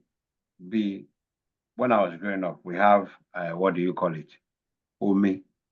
We have gbogbo àdúgbò ló ní water works, Ministry of water works, tó yẹ pé wọ́n fi tap sí gbogbo àdúgbò, but sachet water ló kún gbogbo ìlú wa nísìnyí. And àwọn nǹkan tó tí ò yẹ kó rí bẹ́ẹ̀ tó rí bẹ́ẹ̀ tá máa sọ towards the end. But lásìkò yìí mo fẹ́ ká kọ́kọ́ wo nǹkan kan. Wọ́n ní success is relative. Yorùbá sọ pé ibi tó kọjú sẹ́nìkan ẹ̀yìn ló kọ sẹ́lòmíì. Nísìnyí gbogbo ẹ̀yin ọ̀jọ̀gbọ́n tẹ́ ti gbà wípé the center is not holding and can never hold. Another thing tí mo fẹ́ ká consider ni pé gbogbo ẹ̀yà tó wà ní Nàìjíríà lénìí lọ́la àwọn ò fẹ́ bára wọn sí pé Nàìjíríà ti sún wọn. Àwọn tó dàbí olóńgbò tó sùn bí ọ̀lẹ, tó jẹ́ pé àwọn ẹ̀yà kan lókè ọ̀yà kọ́kọ́ capture, àwọn Haúsá, àwọn náà ti ń sọ̀rọ̀ jáde. Wọ́n láwọn ò fẹ́ gbé Nàìjíríà mọ́, ó ti sún wọn. Wọ́n distinguish between who they are, their land and Àrẹwà, pé kò sí nǹkan tó ń jẹ́ bẹ́ẹ̀. Mi ò bọ́yẹ ti rí fídíò yẹn. We shared it. Yorùbá ti ń pariwo tiwa. A ti gbé lára àwọn ẹ̀yà Haúsá wá síbi tán sọ̀rọ̀. Àwọn Ìgbò ń sọ tiwọn. Àwọn Ìjọ wọ́n sọ tiwọn. Middle Belt ń sọ tiwọn. In view of all this, èmi believe pé our president, bàbá wa, ọmọ Yorùbá, kí Ọlọ́run dẹ̀ fún wọn ní courage àti wisdom. Tó jẹ́ pé Yorùbá ní wọ́n ní the sign of the cross is a blessing to some and a curse to others. Gorbachev, Mikhail Gorbachev, some people will see him as a hero today. Nǹkan tí màmá wa Popoola Obi tán defend a couple of years ago, tí Awíkóńkó tó ṣe analysis tó support, which is referendum. Nígbà yẹn, I think àsìkò tá a máa ní ìdẹ̀rẹ̀, because a kì í sùn tìyàn ká fa ní nítorí wọ́n ń ta bá a lè sọ ẹran mọ́ ẹran kankan pa. So mo fi pé ó ti tásìkò tí gbogbo àwọn ẹ̀yà láàrin Nàìjíríà láwọn fẹ́ lọ. Then tá a bá wò pé èèyàn lè tẹ́ gbogbo èèyàn lọ́rùn. Pete Bottom ní South Africa was the president that end on whose watch tí apartheid end. Àdúrà tèmi ń gbà ní pé lórí bàbá wa tó pè ní olódòdẹ Ahmed Bọ́lá Tinubu, vote of confidence kọ́ ni bàbá need látọ̀dọ̀ wọn. Nǹkan tí mo fi pé bàbá need ni pé kí àwọn aráàlú kan tiẹ̀ sọ̀rọ̀. Bí àwọn fẹ́ jọ gbé ni o, àbọ̀ ní jọ gbé. Kì í ṣe nǹkan tí Patriot ti sọ nìkan ni o. Bọ̀ kán jẹ́ kí aráàlú kan sọ̀rọ̀. Bí wọ́n ṣe fẹ́ sọ, àwọn ni wọ́n máa wá determine bóyá a máa dúró ni àbá máa continue. Kí lẹ rí nípa yẹn, Mrs. Popoola Obi, please. Ẹ ṣé gan ni. Thank you. I think so for a very long time, because in everything that a government is planning to do, no matter how small or how big, they need to feel the pulse of the people. Wọ́n láti gbọ́ opinion lọ́wọ́ àwọn tá à ń pè ní stakeholders, and àwọn ọmọ Nigerian stakeholder ní gbogbo wa nínú ìlú Nàìjíríà yẹn. So kí anything tó ṣẹlẹ̀ sílùú, ó yẹ kí wọ́n gbọ́ tẹnu wa pé ṣé a fẹ́ ṣì máa ṣe báyìí lọ ni, àbí báwo la ṣe fẹ́ ṣe. Ká tiẹ̀ má sọ pé a fẹ́ pínyà, let's not say that, but kí la ti fẹ́ ṣe sí, torí pé nǹkan ò rọgbọ mọ́ o. So kí ni ẹ̀yin ẹgbẹ́ wa tó kù ní ilẹ̀ Nàìjíríà, kí lẹ rò sí ọ̀rọ̀ yìí?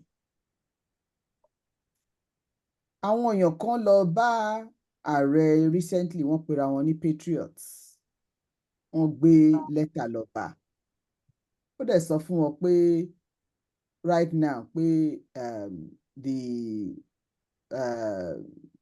I'm trying to find the word that he used. I think more or less pretty much like the economy is his focus at the moment, which is fine, because, you know, if you get the economy right, people are not oúnjẹ wà fáwọn èèyàn, gbogbo ẹ̀ ń lọ dáadáa, nǹkan kan, you know, nǹkan dẹrùn fáwọn èèyàn, ó likely kí ó jẹ́ pé inú àwọn èèyàn á bẹ̀rẹ̀ sí ní dùn. But ìjọba tó bá sọ pé nǹkan kan ẹyọ kan ló máa kọjú mọ́ at a time, ó underestimate nǹkan táwọn èèyàn lè ṣe ni, because ìjọba yẹn kọ́, olórí yẹn nìkan kọ́ ló máa ṣe gbogbo iṣẹ́ táwọn èèyàn ń béèrè fún yìí. He's not the only one that's going to drive it. I mean, that is why we have so many departments and everything, and we have ministers. How many of them now? I've lost count. There are about 50 now, if not more. So he can commission that work to start now. He's not doing this thing himself. He's not the laborer here that is picking up the wheelbarrow and running with the economy, and therefore he can't let it go because, you know, everything will fall apart. He can delegate, he can commission these departments, let these ministers, let them show their worth by giving them that mandate to run with it. It's almost like there was no kí ni máa ń tẹ̀ ń pè tí wọ́n bá fẹ́ wọlé yẹn náà o, tó bá ń canvass fún votes. Campaign. Wọ́n máa ní campaign ideals. Yes, it's almost like he didn't have any Manifestos. Manifestos. That's the word. It feels like he didn't have any. Níbi tẹ́mi wá yìí, you have a long list of items on your manifesto, long list, and each department ti mọ èwo lẹ wà responsible for and who is going to be leading. You know, you have all the leaders, all the ministers, all the secretary of states, and all of those people that are working in the background to make it come alive and to effect it. Ìjọba dẹ̀ ní tẹ́wọ́ pé a máa gbé lọ sí parliament, a gbé lọ sí parliament. In the sense of Nigeria, Senate, a gbé lọ sí Senate. He's not the president that gives that authority to do such things. So, go back to 1999 Constitution that's giving Ààrẹ that power to say, we're doing this and that is it, and nobody else can query it. There is no such thing as, I am going to focus on one thing. When your house is on fire, your house is on fire. You take everything that you have to quench that fire. You don't focus on one thing, because by the time you focus on one thing and you're not doing everything else, that house will collapse and that house will burn to ashes. You know, so this idea that we need a referendum is long overdue. It's something that they didn't put in the 1999 Constitution for a reason, so that they can lord it, continue to lord it over people without hearing what they want to do. with 4 people locked up in a room and come up with this idea that over 200 million people will buy into for the rest of their life. Forever, because that's what basically they're telling us, forever. You can tinker at it on the at the edges and say, the whole thing is rotten. No matter how much you cut it in different places, the whole thing is rotten. And what you don't want is for it to rot to the point where there is no return. So a referendum is more like a reset. You want to try and reset the whole center by asking people what they want is a choice. It's almost like they've taken away our choice. And the only people that will do that are military people. That you have no choice in what happens to you in your country. You have no choice in what happens to you in your life even. We can decide when you have a life, and we can decide when your life is taken. It is as bad as that. And to think that we can wait another year or 2 years before we talk about referendum, and the time is going, the clock is ticking, and more people are dying and suffering. So I think you should rethink. The referendum should be one of the things in its forefront, thinking, and commission people to do it. You don't have to do it yourself. And part of that referendum should also be census. We need to know how many people are actual Nigerians. All we know is estimation of figures, maybe we are 200 and whatever or whatever. Let's be accurate about these things. And you can do it, sir, because you tell us that you're well-educated, you're well-read, you're well-traveled, you're knowledgeable about these things. So why is it taking so long? Expose them. Transparency, accountability, expose them. Thank you. Thank you so much, ma. Barrister Talabi. Things are falling apart. The center is not holding. Vote of confidence, Lanshe. Kí ni opinion yín pa yẹn? Kí ló yẹ kí ìgbésẹ̀ tí ìjọba àpapọ̀ àti àwọn aṣòfin kí ló yẹ kán gbé nípa nǹkan tí àwọn aráàlú ń béèrè lọ́wọ́lọ́wọ́ nísìn? Ẹ ṣé púpọ̀. Thank you. Thank you, sir. Because we can see that the north, the south, the west, the central, they are all asking for freedom.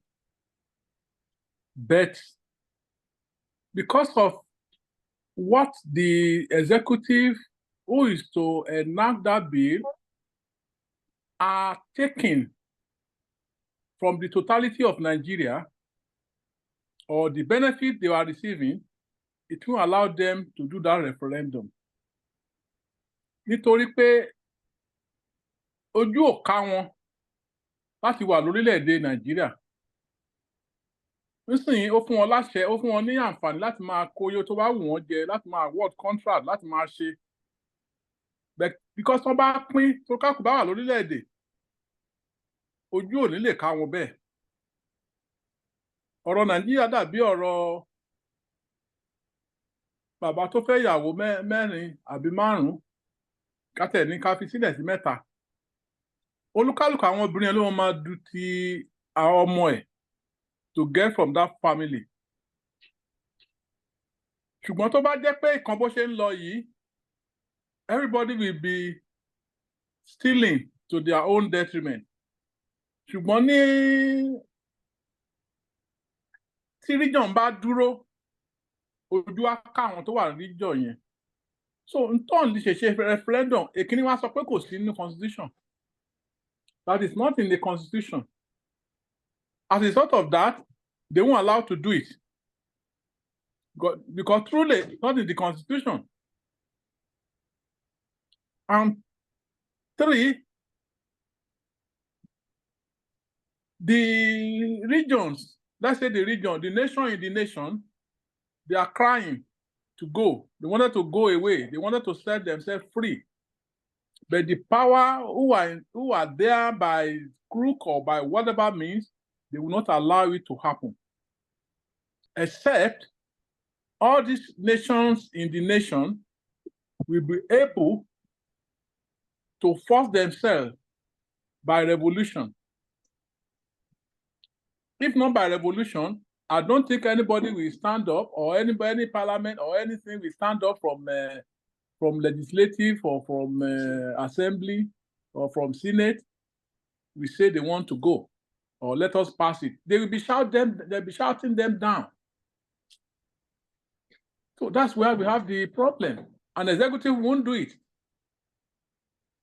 Because executive, they know that they will continue stealing when they were all together. Abẹ́ni tó fi máa jalè kẹ̀ríkẹ̀ lọ́wọ́ máa ṣílẹ̀ lọ́wọ́ máa wò. Because olè náà ló gbé wọn débẹ̀.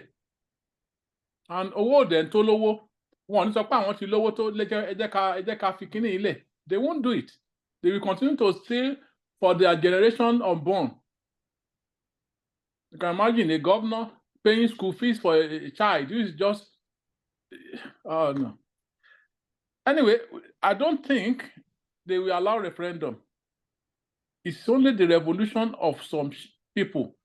The cry and who now has started from the north lately, but it will spread and spread and spread by the hardship of the country. That's where I have the hope. Not from senator or from executive or from judiciary to enact a bill that we should all go. I don't think so. Thank you, sir. Dr. Yufule.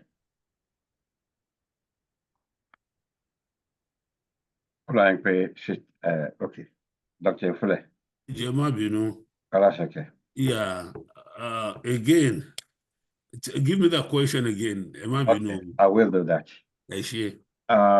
Basically, níbi tá a bá dé nísìnyí, gbogbo ẹ̀yà àwọn orílẹ̀-èdè tá a kó pọ̀ tí lugard kó pọ̀ tó ń jẹ́ Nàìjíríà, gbogbo ọ̀nà làwọn fẹ́ lọ. Sure. And tán bá lè láwọn fẹ́ lọ, kò sí bá a ṣe fẹ́ wò, wọ́n níbi tó kọjú sẹ́nìkan yìí ló kọ sẹ́lòmíì. Ọ̀rọ̀ ilé ayé ìbí ìlú gangan ni. And tá a bá wò, Tinubu ó fail as president, but ká rántí pé Pete Bottom ní South Africa. Àwọn òyìnbó kan inú wọn lè máa dùn, àwọn Africans inú wọn lè máa dùn, kí inú àwọn Africans tínú wọn dẹ̀ dùn wípé àwọn ti gba òmìnira. Sure. And the same thing ló ṣẹlẹ̀ ní Soviet Union. Gorbachev, orí ẹ̀ ní Soviet Union ló ti fọ́. So èmi inú mi á dùn tí Nàìjíríà bá torí bàbá wa fọ́. I wish the ordinary people in the south, in the east, in the west, in the north pé kára tù wọ́n kọ́lọ́mù pẹ̀lú ọ̀wọ̀ kọ́lọ́mù kó gbọ́mù yẹ oníkàlùkù jọ orúkọ bàbẹ́. So mo á wò pé kí ni ẹ̀yin rò ń pa yẹn? Ṣé nǹkan tó burú ni pé kí Nàìjíríà torí bàbá ìfọ́ kí òmìnira àwọn ìlú kì í ṣe ti Yorùbá nìkan kó ṣẹlẹ̀, káti ẹ̀ gbọ́ nǹkan tó wu aráàlú for the first time, káràlú pé nǹkan báyìí ni báwo àwọn Haúsá ṣe jáde sí pé irọ́ o, kì í ṣàlẹ̀ wá o. The idea of monolithic north that treat the last time, wọ́n ní Kanuri wà nǹkan kan gbogbo abára wa tán, wọ́n ní tẹ́rú bá pẹ́ ńlé ló máa ń ká alájọbí o, àwọn ṣe alájọbí ìyàmọ́ o, àwọn fẹ́ lọ yẹn la fẹ́ kẹ́ comment lórí sà. Okay, ẹ ṣe barrister. Thank you, sir. Well, mo àpá nǹkan wà tí wọ́n fẹ́ kí Nàìjíríà lọ, because àwọn olóyìnbó náà máa ní pé where a man stands on an issue depends entirely on the side of the fence he sits at. Well, Hausa làwọn fẹ́ lọ. Kanuri ti Boko Haram ti gbogbo à ń pariwo Kanuri war against Nigeria ni. Yorùbá làwọn fẹ́ lọ. Igbo of course láti Biafra ti dé iPod gbogbo làwọn fẹ́ lọ. Ìjọ làwọn fẹ́ lọ. Middle belt. Mi gbọ́. Middle belt. Middle belt làwọn fẹ́ lọ. Kí ni ẹ̀rẹ̀ tí gbogbo àlè lọ? kí n dé tí gbogbo wa wà on one side of the fence tá fẹ́ lọ? Who is on the other side of that fence tí ò fẹ́ ká lọ? Ìyẹn ni question tó yẹ kí gbogbo wa béèrè lọ́wọ́ ara wa. Àwọn kan wà tó ń jẹ mùdùmùdù Nàìjíríà pẹ̀lú primary 4 wọ́n di president, pẹ̀lú primary 4 wọ́n di senate, pẹ̀lú primary 4 wọ́n di minister of minerals. So how many minerals do you have in Nigeria? We have minerals, we have Fanta, we have Coke, Coca-Cola. And Coca-Cola. Minister of Mineral Resources. So you fẹ́ kí irú yẹn kí Nàìjíríà ẹ̀rọ pé irú yẹn á fẹ́ kí Nàìjíríà spirit ni. Bọ́lá máa ti máa rí owó jí. Fúlàní nìkan ni ò fẹ́ á lọ. Can't we all say that? The only group in Nigeria tí ò fẹ́ á lọ di Fúlàní àti àwọn hegemonist supporters wọn both in Nigeria and overseas.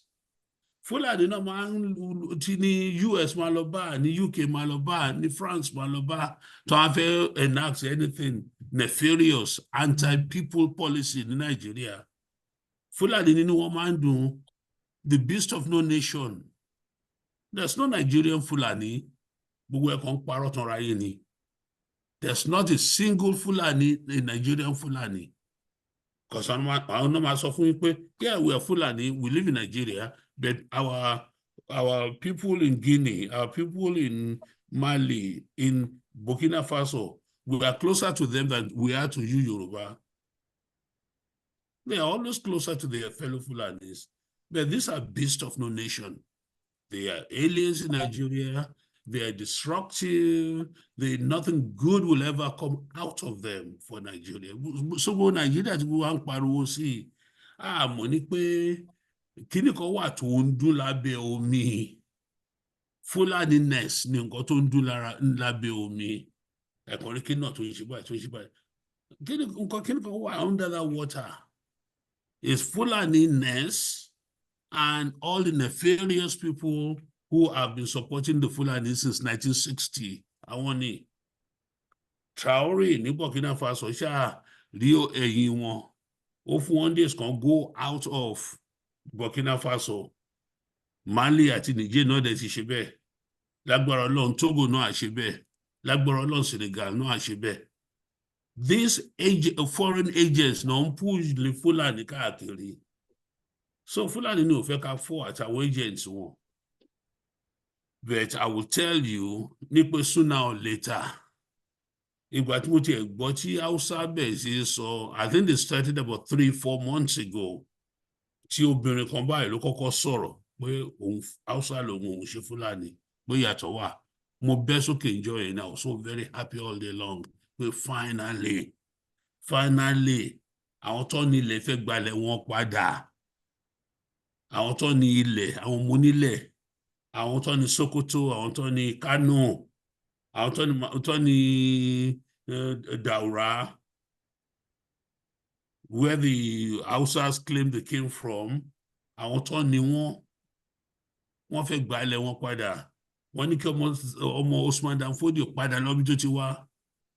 Tó bá dé padà, better obey the rule of the land. You can't come into a land and come and claim you are the owner of that land, you are the leader of that land, you are born to rule. Born to rule what? Born to rule what? So, question so, but Hausa, which is the largest group, you want to terrorize since 1804. There was a time in 1815, even as close as 1903 tí Hausa bá mú ìyàwó ẹ̀ lọ kó máa rìn lọ kí Fúlàní nípò òun láìkí Ìkèbé woman yẹn, hey, go call her for me. Tí Hausa bá ní pé no, ó máa pa Hausa yẹn right on the spot, on the street of Kano. Ẹlẹ́mú ẹ̀ ò dẹ̀ sí, kò sí Sharia police ń bọ̀ àwọn apá right there, ẹ̀dẹ̀ máa mú ìyàwó níyàwó lọ. That's the type of atrocity these people have committed all over.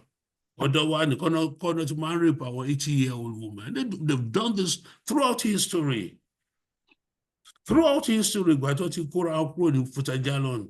That's what they do. And I think it's epigenetically embedded in their genes. Concept epigenetics where even something you did not inherit from your parents, if it happens to you over and over again, it will rewrite your DNA. More, there's an epigenetic rewrite on the DNA to get so wicked. Come and rape, come jolly, come paro. You'll never find one of the Muslims who tells the truth. I did the Quran. La ilaha illallah. But this man is a devil worshipper. This man is a godless man.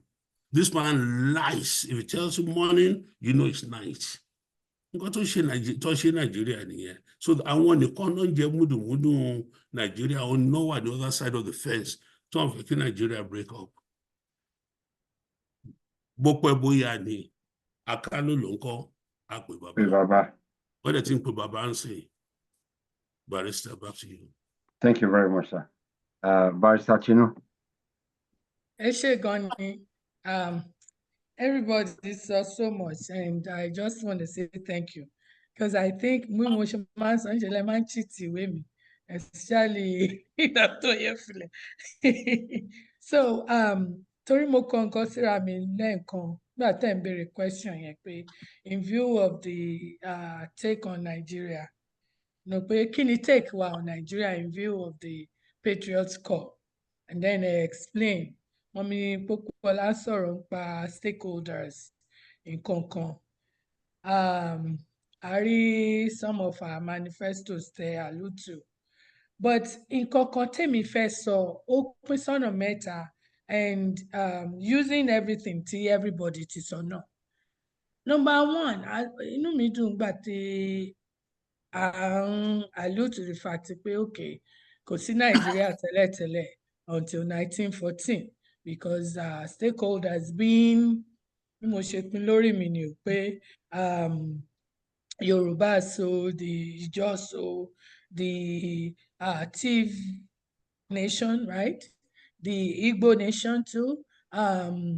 Àwọn tó jẹ́ wọ́n ń ṣe Hausa, èdè yẹn náà kàn fi bind wọn for their own convenience purposes.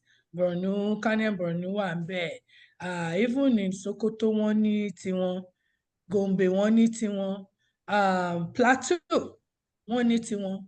So, but for convenience, Lugard àti àwọn òyìnbó náà fi kó wa jọ sí pé ká jẹ́ Nàìjíríà. Okay, granted. Àwọn tó ń pera wọn ní patriots tán ní pé okay, ẹ kọlu constitutional amendments or conference kẹ́pẹ́ wọn jókòó kẹ́ ṣe nǹkan kan.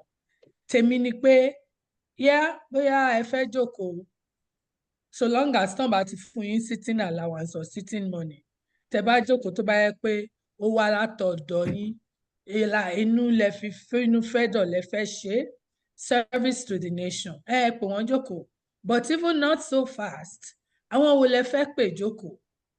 We need to know àwọn wo ni Nàìjíríà, àwọn púpọ̀ lásán yẹn náà.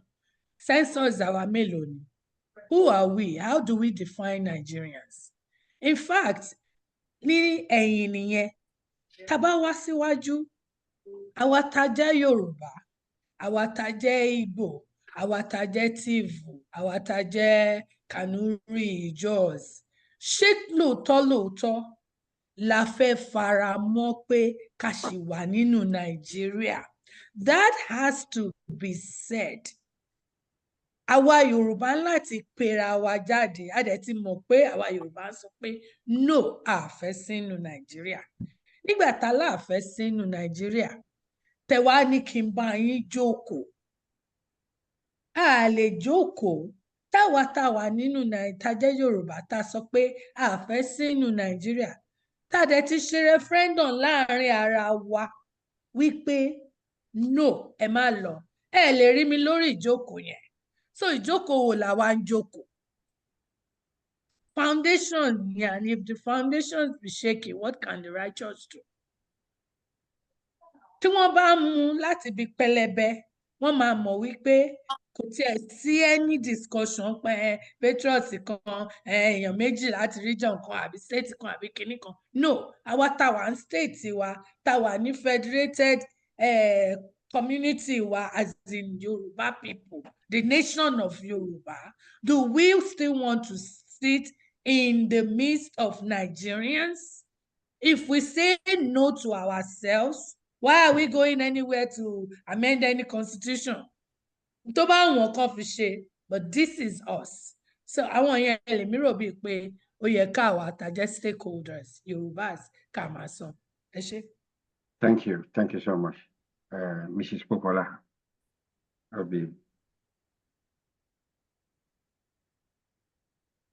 Èmi ti give view mi lẹ́ẹ̀kan yẹn. Okay, thank you. Ẹ máa give view ẹ máa sọ àwọn nǹkan tí irú ẹ sọ nǹkan bíi mẹ́ta ẹ fi pé ó yẹ kí citizens ní Nàìjíríà kí wọ́n máa get tó yẹ pé ó yẹ kó once they're doing their social responsibility under the law, which is the payment of tax and all that, tó yẹ kó jẹ́ benefit of being a citizen of a nation.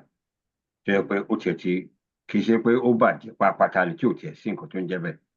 The Nigerian passport, for those who have the Nigerian passport, one recommend pé there's a page tó ń sọ pé this person, the bearer, is a citizen of Nigeria, kẹfún ní assistant, kẹsì gbogbo ẹ̀ blah blah blah. You are asking other nations to come in contact with your own citizens, come help, come assist. Táwọn ọmọ wa bá stranded, tó bá stranded sí ìlú mi, tó bá wà stranded sí ìlú mi, I need a philanthropist láti help wa láti lọ kó wọn. So kí ni àwọn benefit pé àwọn Nigerians wọ́n wà deprived of?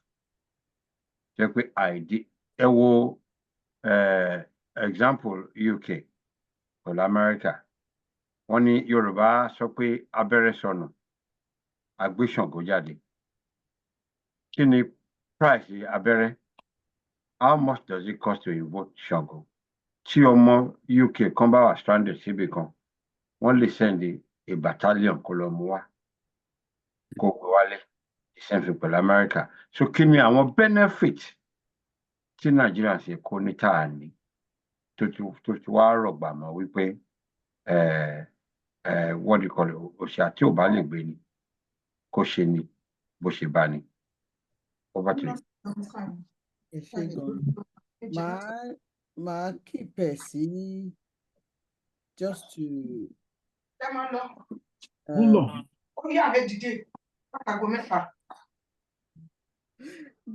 just to keep it short.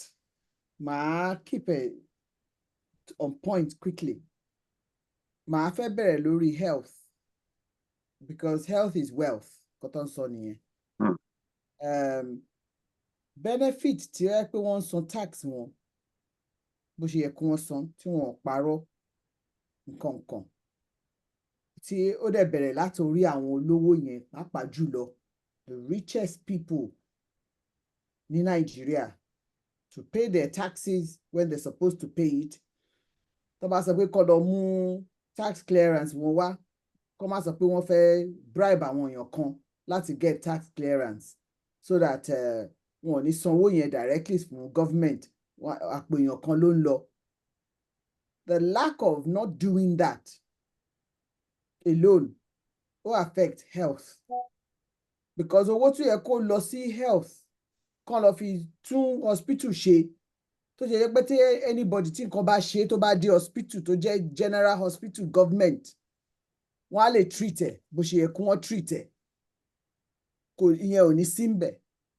Nígbà tí some years back tí ẹ̀gbọ́n mi tí ara wọn ò yá alọ́lé ńgbà yẹn ni mo wá nígbà mo dẹ̀ dílé mi ní kí ló dé báyìí lẹ ṣe rí báyìí bẹ́ẹ̀ làwọn ṣe rí àwọn kúkú dẹ̀ ń lọ sí hospital general hospital Ìdí Àràbà. Nígbà tá a wọ lift general hospital yẹn ọwọ́ wa la fi dì mú la fi débi tá à ń lọ. Tó bá jẹ́ pé àwọn èèyàn ń san tax wọn ni tó bá jẹ́ pé àwọn tí wọ́n kówó fún kán fi tú gbogbo nǹkan ṣe lọ́spítù wọ́n ṣe gẹ́gẹ́ bí wọ́n ṣe ṣe ni bó ṣe yẹ kán ṣe ni tí wọn ò parọ́ tí wọn ò cut corners irú nǹkan bẹ́ẹ̀ ò ní máa happen ìgbà tá a dẹ̀ débẹ̀ tán wọ́n ní ẹ lọ mélè wá ẹ sanwó tẹ máa fi gba card ẹ sanwó tí ẹ máa fi ra eléyìí ẹ mú bandage eléyìí wá ẹ sanwó oògùn ẹ sanwó gbogbo ẹ̀ mo mọ̀ pé kò rí bẹ́ẹ̀ l'Amẹ́ríkà o torí tẹ bá san insurance health insurance you get it but níbi táwa wà yìí it's all free tààrẹ ò bá yá you just walk into the hospital or walk to your GP or do whatever and it's all free because wọ́n san taxes wọn which goes to that ìyẹn kan education is another one Sister Tinu sọ lẹ́ǹkan yẹn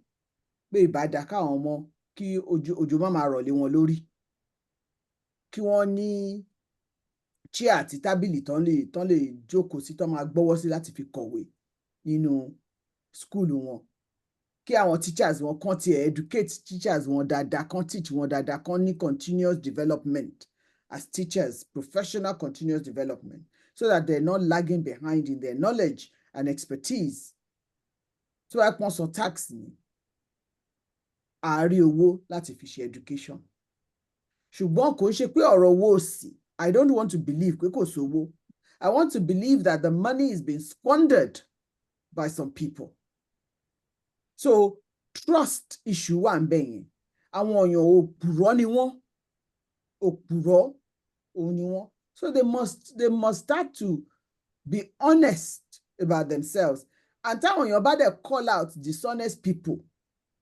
ráwọn èèyàn kan tó máa gbè wọ́n lẹ́yìn pé fi wọ́n sílẹ̀ o kí lẹ̀ ń sọ kíníkan if we ourselves are like that tá bá condone dishonesty tá condone theft tá condone robbery tá condone rape tá condone murderers tá condone all sorts of bad behaviors all sorts of vices evil things evil things will continue to happen in that country nǹkan tí ò dá we must speak up and kò ń ṣe pé káwọn èèyàn kan shut wa up either by law or otherwise.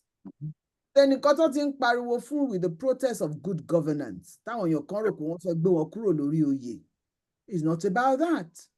It's about give us good governance, make things right for us, make us be part of a citizen of a nation. Let us be proud of our nation. Let us call ourselves Nigerians if that's where we're still at. And be known for it so that when we go abroad, they don't look down on us. They don't laugh at us. They don't mistreat us. They don't treat us like nothing, like dirt. That's what good governance does.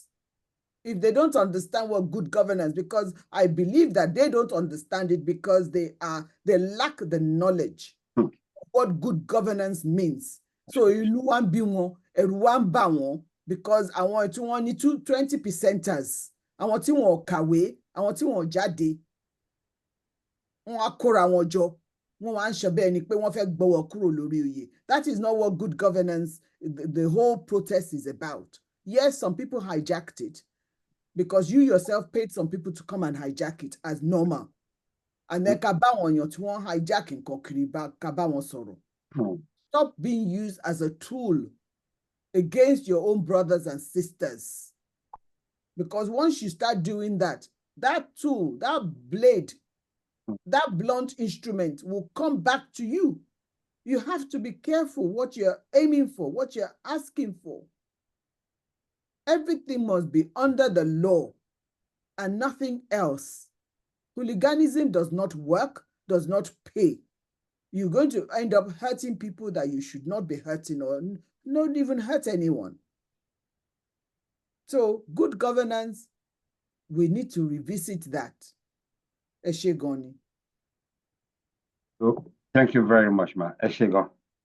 Dr. Yefule. Yeah, ẹ ṣé, Barrister. Thank you, sir. Mo máa sọ̀rọ̀ kan tó wà tó máa sound conflicting.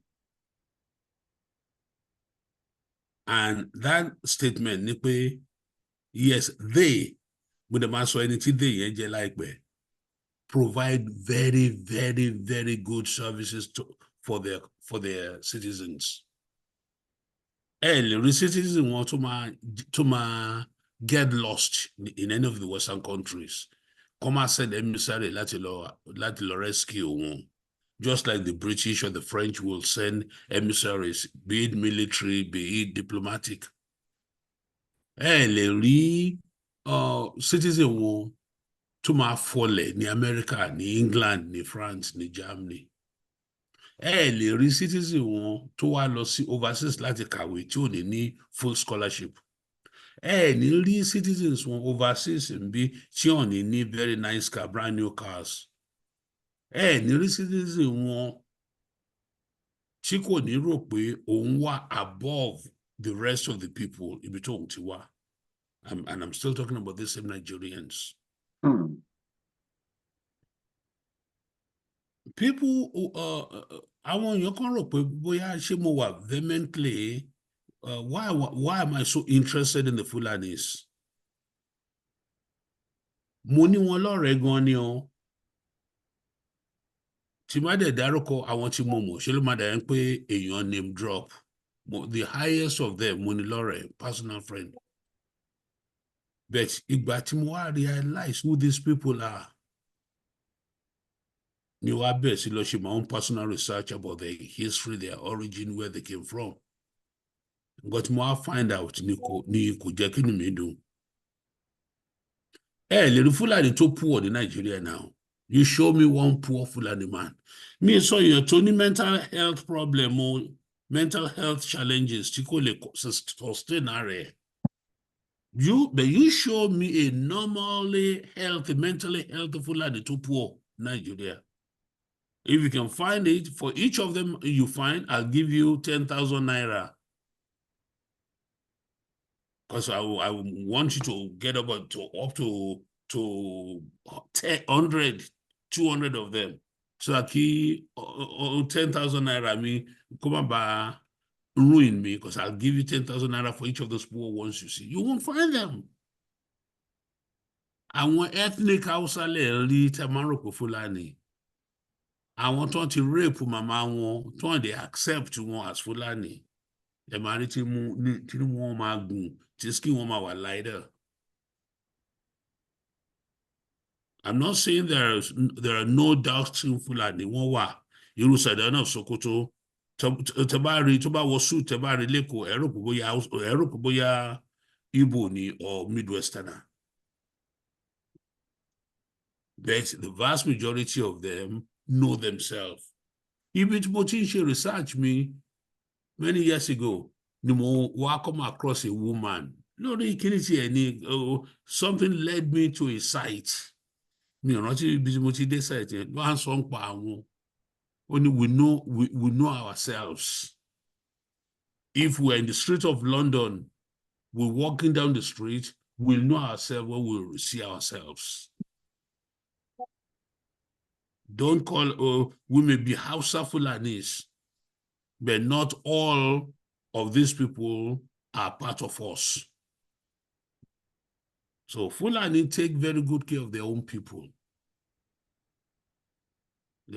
What you call one school, àwọn town Fulani àti àwọn cow Fulani wà. Àwọn cow Fulani yẹn náà sì retain the culture wọn tó wà nínú igbó. But tí town Fulani bá ní problem, ọ̀dọ̀ village, ọ̀dọ̀ cow Fulani náà ti lọ ń gba gbogbo spiritual help wọn. Wọ́n mọ ara wọn. What they help around jati to the exclusion of any country. The Fulani man will help a fellow Fulani man against any Nigerian. Could the matter be Fulani man yeti wow? It could be from Burkina Faso. It could be from Mali. As long as it's Fulani, there are certain Fulani. I help. He has allegiance to such a man over any of you Nigerians. He's not a Nigerian like you. He's a man who just came there to Nigeria to take advantage of you. He sees himself as alien. He's not one of you. He can impregnate your girls in the villages.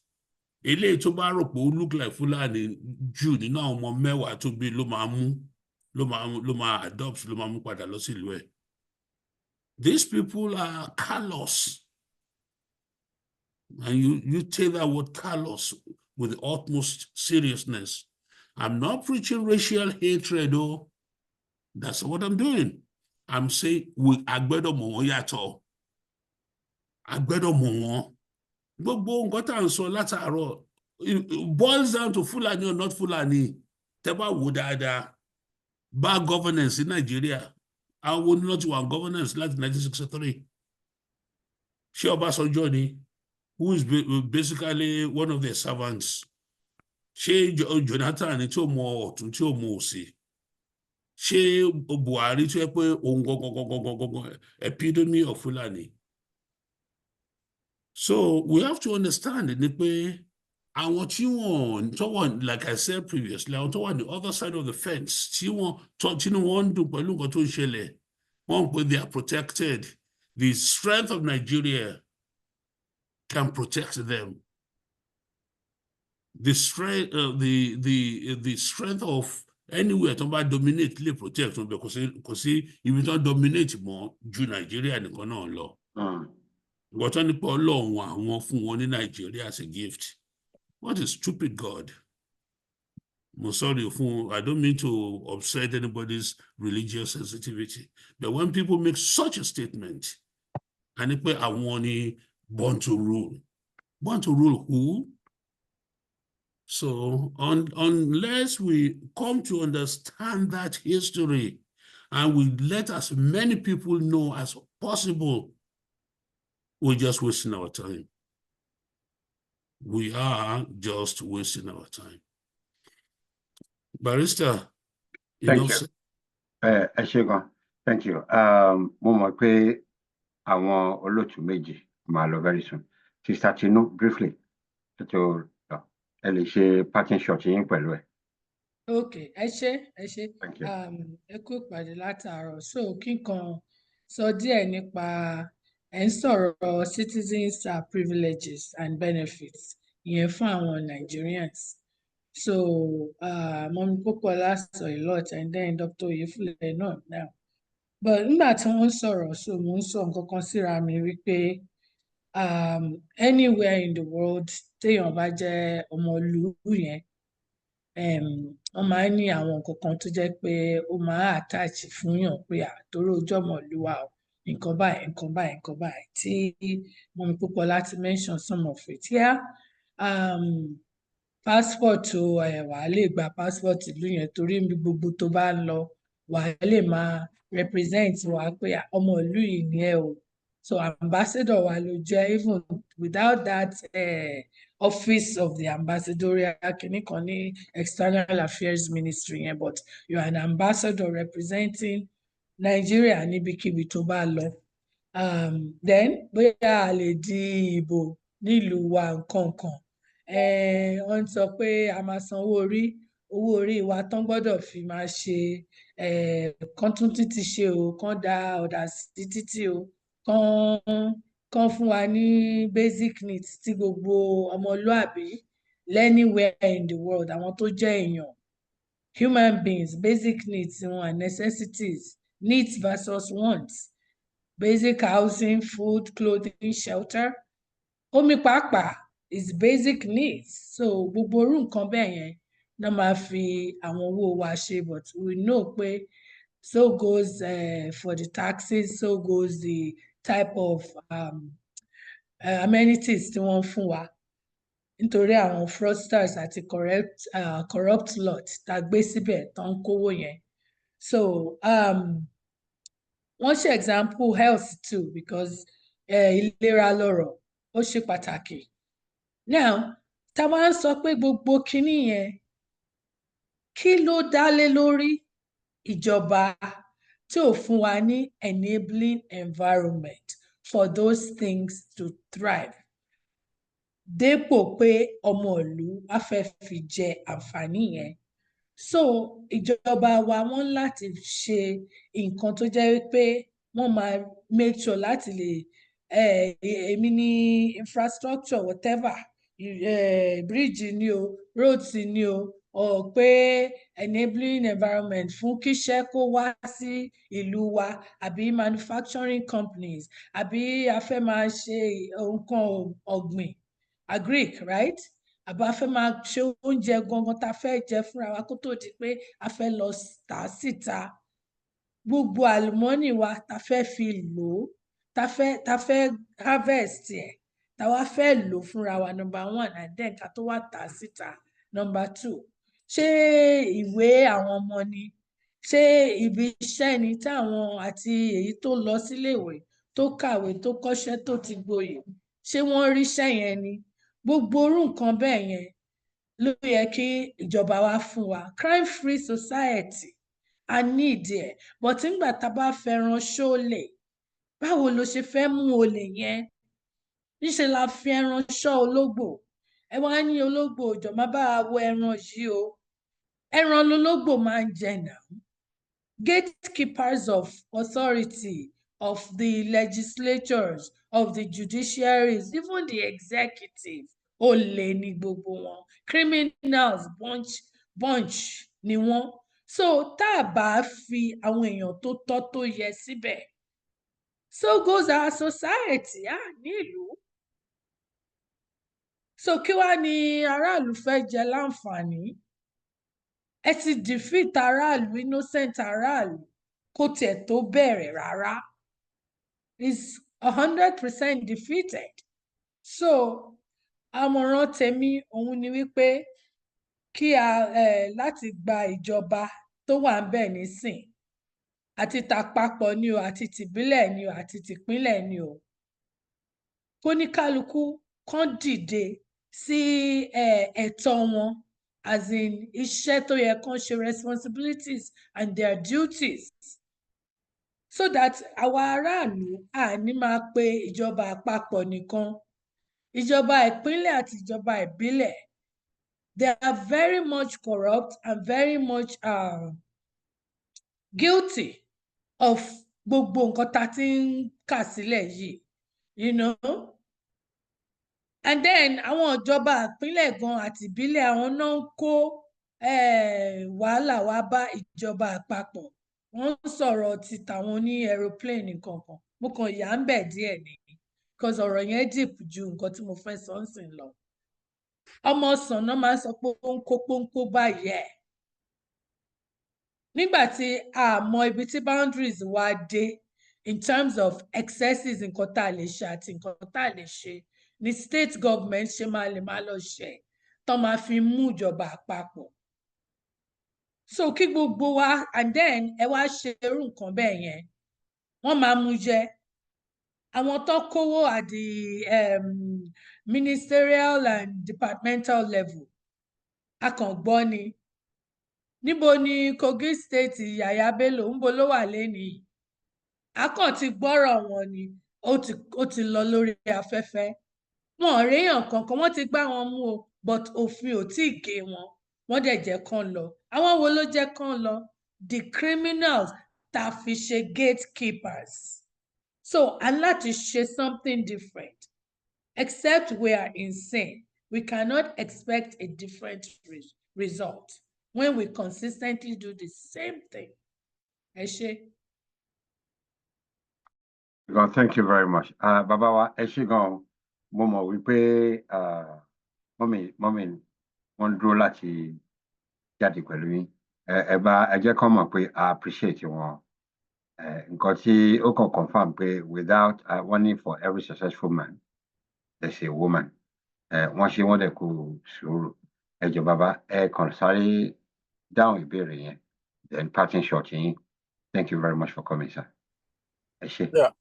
Ẹ ṣé gan, ẹ má bínú pé jáde lóòótọ́ bẹ́ẹ̀ yìí. Lọ́rọ̀ ṣe pàtàkì. Ó ṣe pàtàkì, that's okay. Sọ láti ẹ̀kan, òun náà láti ẹnu kò tá à ń sọ yìí. Ìgbà tá a ti fi ìwé tí o fà á létí or something, kì í ṣe Fágúnwà ló kàn fà á létí, ẹnìkan náà tó kọ Yorùbá. Oníjà gbùdá di baálẹ̀ ọjà, kólékólé di aṣọ di, ṣe bẹ́ẹ̀ yẹn tí dàgbà ti di baálẹ̀ ọjà tí kọ́lékọ́lé ti di aṣọ́de kò sí nǹkan tá a lè sọ pé ó wà safe. Kò sí benefit tí Nàìjíríà kan rí lára Nàìjíríà tí mo lè sọ pé ó tó write home about. Àwọn tó wà ní Nàìjíríà gangan wọn ò rí benefit. You can't go to hospital. You can't go to school and get good. Even what only good grade ní primary school lè wọ national school. Wọ́n wá ní quota system. Àwọn tó gba 10% wọ́n á wọlé. Ìwọ tó gba 60% ò ní lè wọlé. Èmi ò mọ benefit tó wà ńbẹ̀. Pàápàá àwọn tó tẹ̀ represent Nigeria abroad. Àwọn kan ló tẹ̀ suffer jù.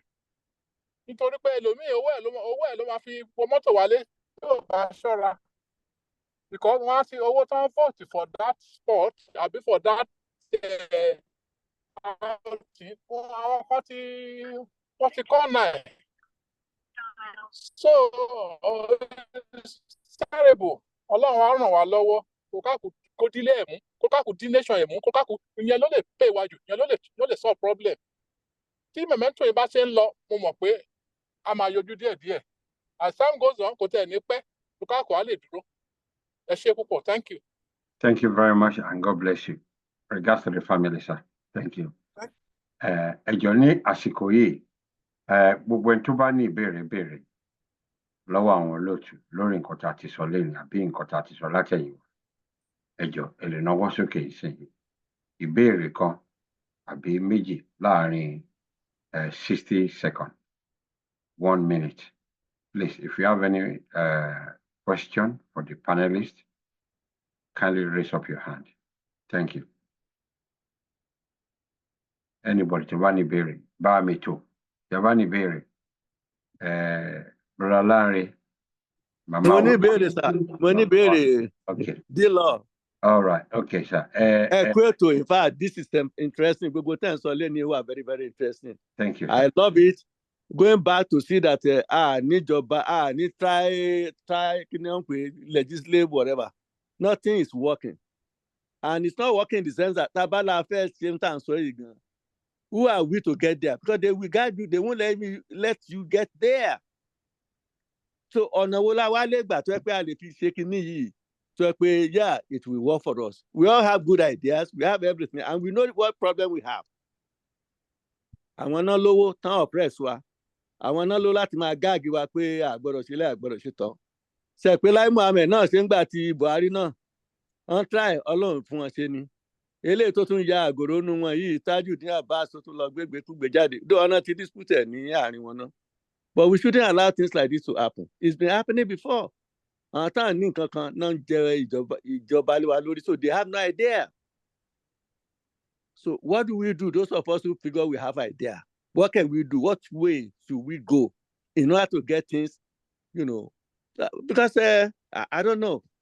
Ìbéèrè tèmi ni gbogbo à ń propose à ń sọ nǹkan tó nice tó ṣe gbogbo ẹni, but how do we implement these things so as to get them out of the place? Thank you. I don't know whether it's going to be technical force or not. So ẹ má bínú sí mi o. No, I've been okay. Bàbá kí n sọ síbẹ̀ ká kú síbẹ̀. Bó ṣe rí ni torí àjùmí ìjọba àìsínbẹ̀ là bá wọn dá sí. Ẹ jẹ́ kí n pe Dr. Yufule kan respond sí yín. Bá mi tó ẹ káàsán. Ẹ káàsán sà. Ẹ pẹ̀lẹ́. Báwo la máa ti débẹ̀? Final destination wa ní Yorùbá nation. Exactly. Pẹ̀lú Yorùbá nation and strict enforcement of our Ọmọlúwàbí ethos, because it has to be strictly enforced. Láti 1914, tàti join pẹ̀lú àwọn èèyàn kéèyàn láti ń lù sí ethos wa. Ìgbà tí àwa táwa a little bit older, and grew up, a little bit of that ethos ṣì wà. Mo máa ń sọ tẹ́lẹ̀ pé 1959 èèyàn kan tó gba £1,000 bribe wọ́n yọ kúrò as a minister. Evidence pọ̀mọ́lúwàbí ethos ṣì wà nìyẹn. A dẹ̀ sọ pé even after 1959 a máa ń rí àwọn èèyàn tó máa ń gbé ọjà wọn sórí títì tí wọ́n pé kò sẹ́ni tó máa jí wọ́n máa fowó síbẹ̀ ni. So that Ọmọlúwàbí ethos has to be reinforced by all means possible. But how do we get to that stage? ìyẹn la máa ṣe nǹkan tá à ń ṣe lọ́wọ́ báyìí. The more people know that we have been robbed since 1914, pé nǹkan tá a ní kì í ṣe it's not a normal state of being, it's an abnormal state ló jẹ́ fún wa. The more people become aware of that, the better it will be. Because when people are not aware of that, we run the risk of dumbing down. Dumbing down here in the US. And the concept of that dumbing down, maybe I should say, well, I'll say it. Our psychiatrists start here. Our managed care company fair match it. Can you put a PhD psychology and a primary care doctor? That's your MD, licensed to practice medicine and surgery, but it's not a psychiatrist. Or a PhD psychologist. Tobacco one méjèèjì pọ̀, the equivalent to one psychiatrist. Yẹn la máa ń pè ní dumbing down. So dumbing down, you put something that may look like it, may seem like it, but it ain't. Walks like a duck, quacks like a duck, but it ain't a duck. So ma fẹ́ fúlẹ̀ yọ̀ náà ń pè dumbing down. So, you see, we have to understand ibi tá a wà pé ó wà abnormal, because tá a bá lọ ṣe bẹ́ẹ̀, tá a bá ṣe yẹn, and outfits like Directorate and many others are doing that. Let people know that this is an abnormal state of being. We ká parọ́ ká jalè, ká san 300 million naira láti dé ipò tá a qualify fún, ká dẹ̀ bẹ̀ sí G 600, 800 million the first year. It's an abnormal state of being. We have to stop the risk of almost 6 years old, on kí ló fẹ́ ṣe, òun fẹ́ di politician. Almost 5 years old, on kí ló fẹ́ ṣe, òun fẹ́ ṣe Yahoo boy. You don't blame the Yahoo boy, because the Yahoo boy is not different from a politician. Yahoo ni pé òun ṣe alakasa, òun ti rí owó. Politician náà ní pé òun ti lọ jí 300 million bí òun ti gbé fún àwọn òtún kan, òun náà dẹ̀ ti lówó. They are basically the same people. So we need to make sure that our people realize that these are not normal states of being. Ibi tí problem to be going here, because I think realize that the next generation are now believing that crookedness of the politician, crookedness of the Yahoo boy are the standard way to do things. And if that, the critical mass, there's a concept of critical mass in sociology. About a certain percentage of people believe in a certain thing, and you hit that critical mass, everything is lost. But people like us here in this group will make sure that we will not allow that critical mass to accrue. Or time here to accrue, come saying Titi Alegba Ngotawa Anwa, where we can really form a nation that's after our own hearts with Omoluabi ethos. So, Bola Matishe, do exactly what we're doing.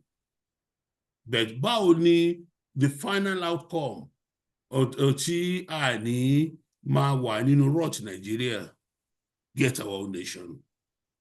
I hope I've answered your question, Bamito.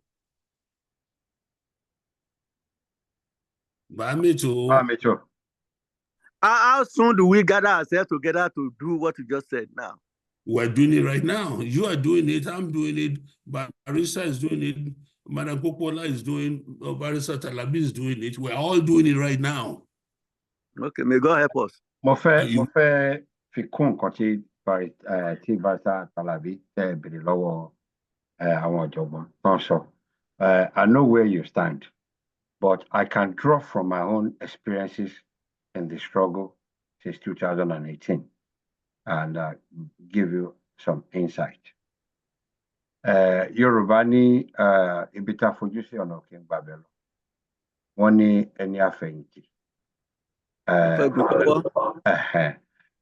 When you know, Baba wa sọ̀rọ̀ nípa dumbing down, how soon can we get together? Ẹ̀yin bàbá wa máa ní àròdá òjò. Ó máa ń kọ ẹyẹlé pọ̀ mádìyẹ. It takes proper. It takes somebody who have been trained as a goldsmith, who understand gold, láti máa pe copper ní gold. A ní oore ọ̀fẹ́ tó jẹ́ pé a ṣe pẹ̀lú àwọn bàbá wa tó jẹ́ pé we were toddlers when they've been in the struggle. That we all speak the same, we appear the same, doesn't mean we aim for the same thing. During the Nadeco struggle, we understand that some people were even sponsored, Nigerians from Turkey to America, láti wá infiltrate wọn. Ní orí ìkànnì náà ti sọ fún wa pé ká tọ̀ sójú kan náà kó lè rú. Àwọn tó fẹ́ ká jọ tọ̀pọ̀ ńgbà yẹn, ask yourself, Bamitu, where are they today? Abeg, it's not because we haven't been invited. Myself, Mr. Kolade, Babawa Owotomo, Sister Yemisi, we've had meetings with people. But Yorùbá ní ojo tó bá wọ́n ní ilẹ̀ tó bá tójú ẹni ṣú òkùnkùn ẹ̀ kì í roni lójú. Wọ́n dẹ̀ ní ẹ̀ẹ̀kan báyìí ní ajínigbó London ní ìmọ̀. Sorry, it sounds rough, but ohun tó bá jọra wọn náà fi ń wéra wọn. After listening to them, what we told them ni pé kán jọ kán tiẹ̀ kọ́kọ́ lọ establish nǹkan tó ń ṣe fún bí oṣù mẹ́fà kan tó padà wá. It's not about the quantity of people that can do things, sir. Kakura wapo. We've had people Tonti Kurombe, but where are they? Afi your one, because only tabali ni because landarisi. If you don't fit into the directorate ideology, we understand that on a waja. You can start something with like minds, kade joke party later, but they left the struggle entirely. Ibi tó ti kúrò ẹgbẹ́ mi náà lọ ọ̀tọ̀ ní kẹ́ darapọ̀ máwọn èèyàn tẹ́ fẹ́ ṣiṣẹ́ ready to roll your sleeve ọ̀tọ̀ ní kó jẹ́ wípé ipò ni àwọn tó ń gbójú jáde ní directorate, these are people that have things to offer. Iṣẹ́ wà fún ilẹ̀ wa fún orílẹ̀-èdè wa láti ṣe. There's a clear difference between a vision and an ambition. Àtìlá wọn èmi náà fẹ́ present no, we need people that will coordinate campaign, awareness, to mass spread. We need them. People will be willing to volunteer 30 minutes during the week, not necessarily Saturday. Ìgbà Wani Yoruba World Congress, which was the first, an umbrella body, Professor Anthony Killer did the program. We know how many local governments we have in Yoruba land. Dr. Yufula, you will remember the building that was supposed to be the headquarters. Nibeye, on the Saturday, Anthony Killer, a professor of strategy and planning, who was the secretary of the Yoruba World Congress, gathered representatives from all Yoruba local governments, empower them, send them back to their local government. We can do that here, but we need people who are not just willing to be presenting on Saturdays, who during the week are open to having meetings. Artificial Ogunran, we need those kind of people. Wọ́n ní ọ̀pọ̀lọpọ̀ pèdí ẹ̀ láyàn, kó lọ ń pamọ́ àwọn àyàn fẹ́ tó máa lò láti gba orílẹ̀-èdè Yorùbá.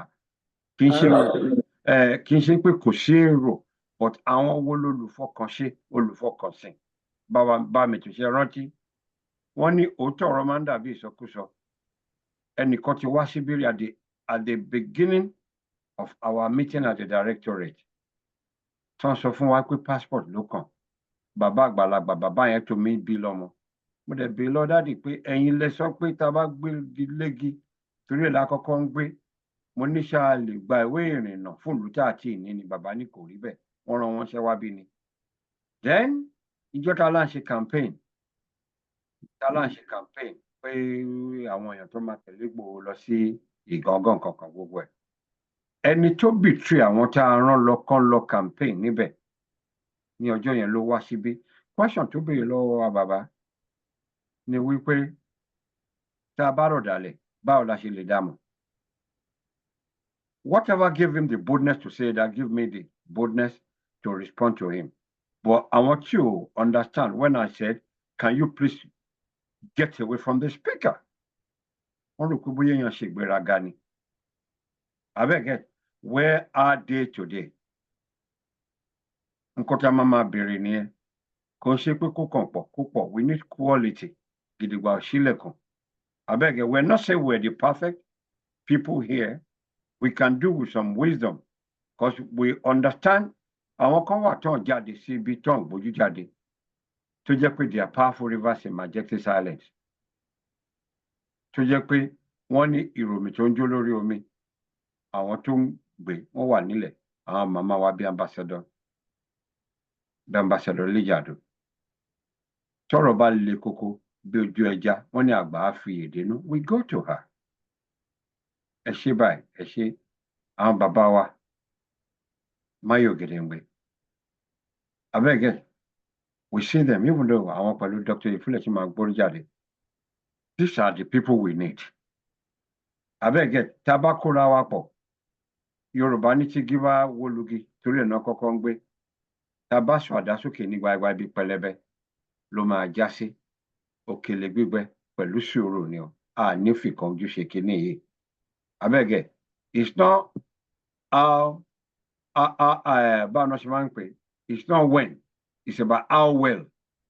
Ká ṣe dáadáa ló ṣe pàtàkì. Kárí àwọn èèyàn tá a lè mọ̀ pé ẹ lè sún ọkàn yín balẹ̀.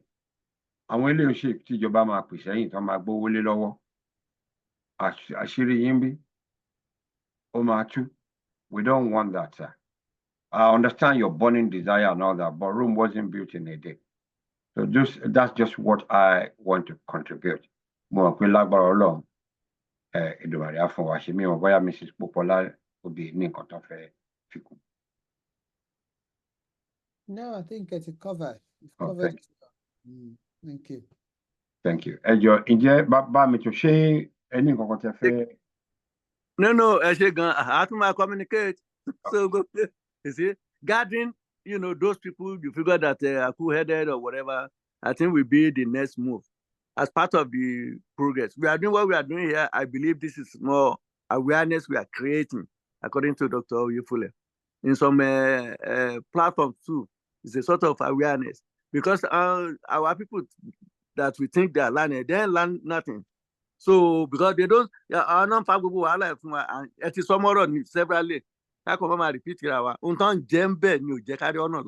They don't want us to live because if we are to live, there won't be chance for all those things they are doing.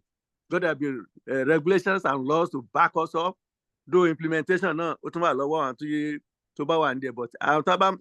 where they will be doing things right. It's not for those of us that are presently living now. Well, we are talking about the future of our people. I mean, individually, I don't think we have problem. So we are fighting for the future of our people. No, we don't. We can't be there. They're gonna, drive us away. It shouldn't be. I'm very, very satisfied with everything you said. With a good discussion, like I said, I followed up. Thank you very much, Mitchell. Any ìbéèrè on February àti fi àdàbà.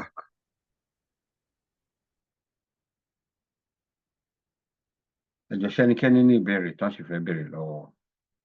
Recording in progress. Tí o bá ṣe ìbéèrè bóyá ká mú ìpàdé wá sí òfin. Mo fẹ́ matter of interest. Mo fẹ́ fi link kan tó sọ̀rọ̀ nípa oyè local government tó wà ní Yorùbá land.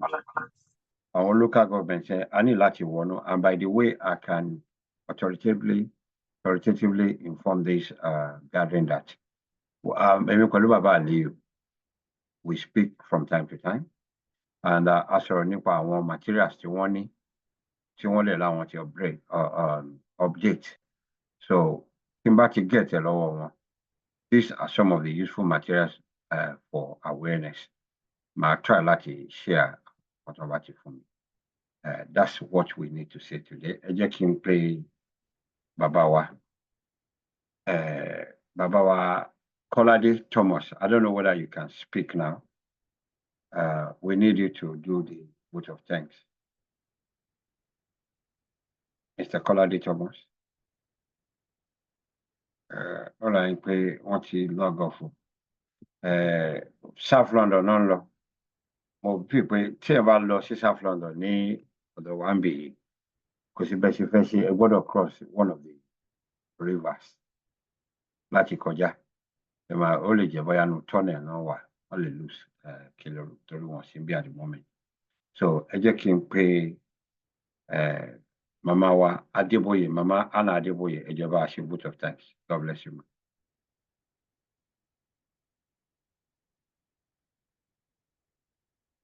Mommy Adeboye.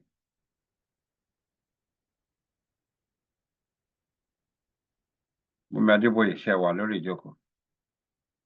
Ẹ ṣé mà.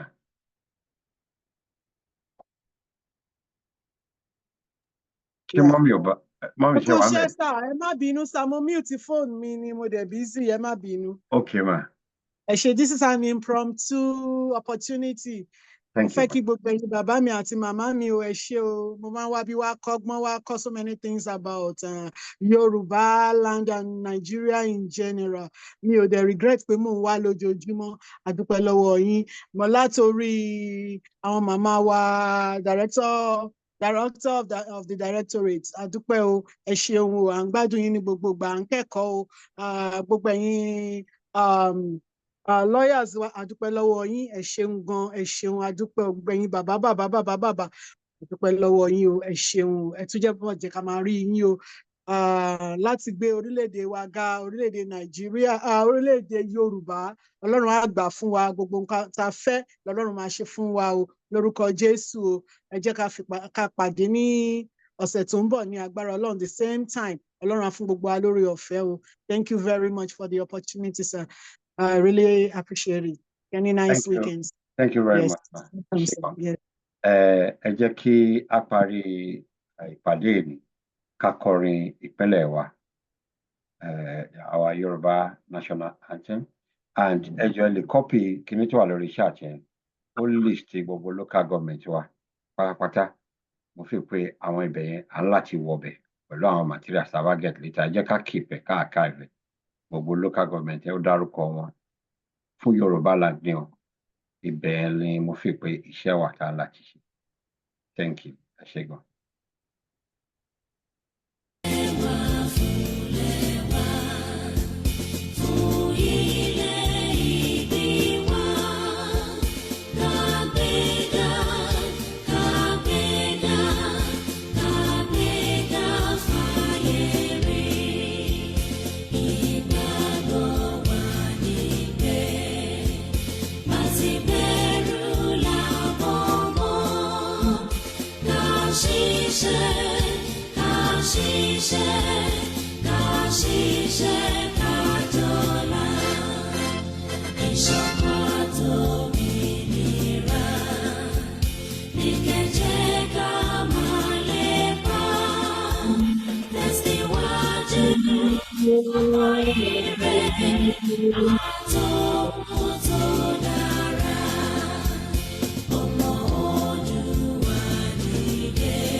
Ṣá fẹ́ gbọ́ music díẹ̀ ká tó lọ.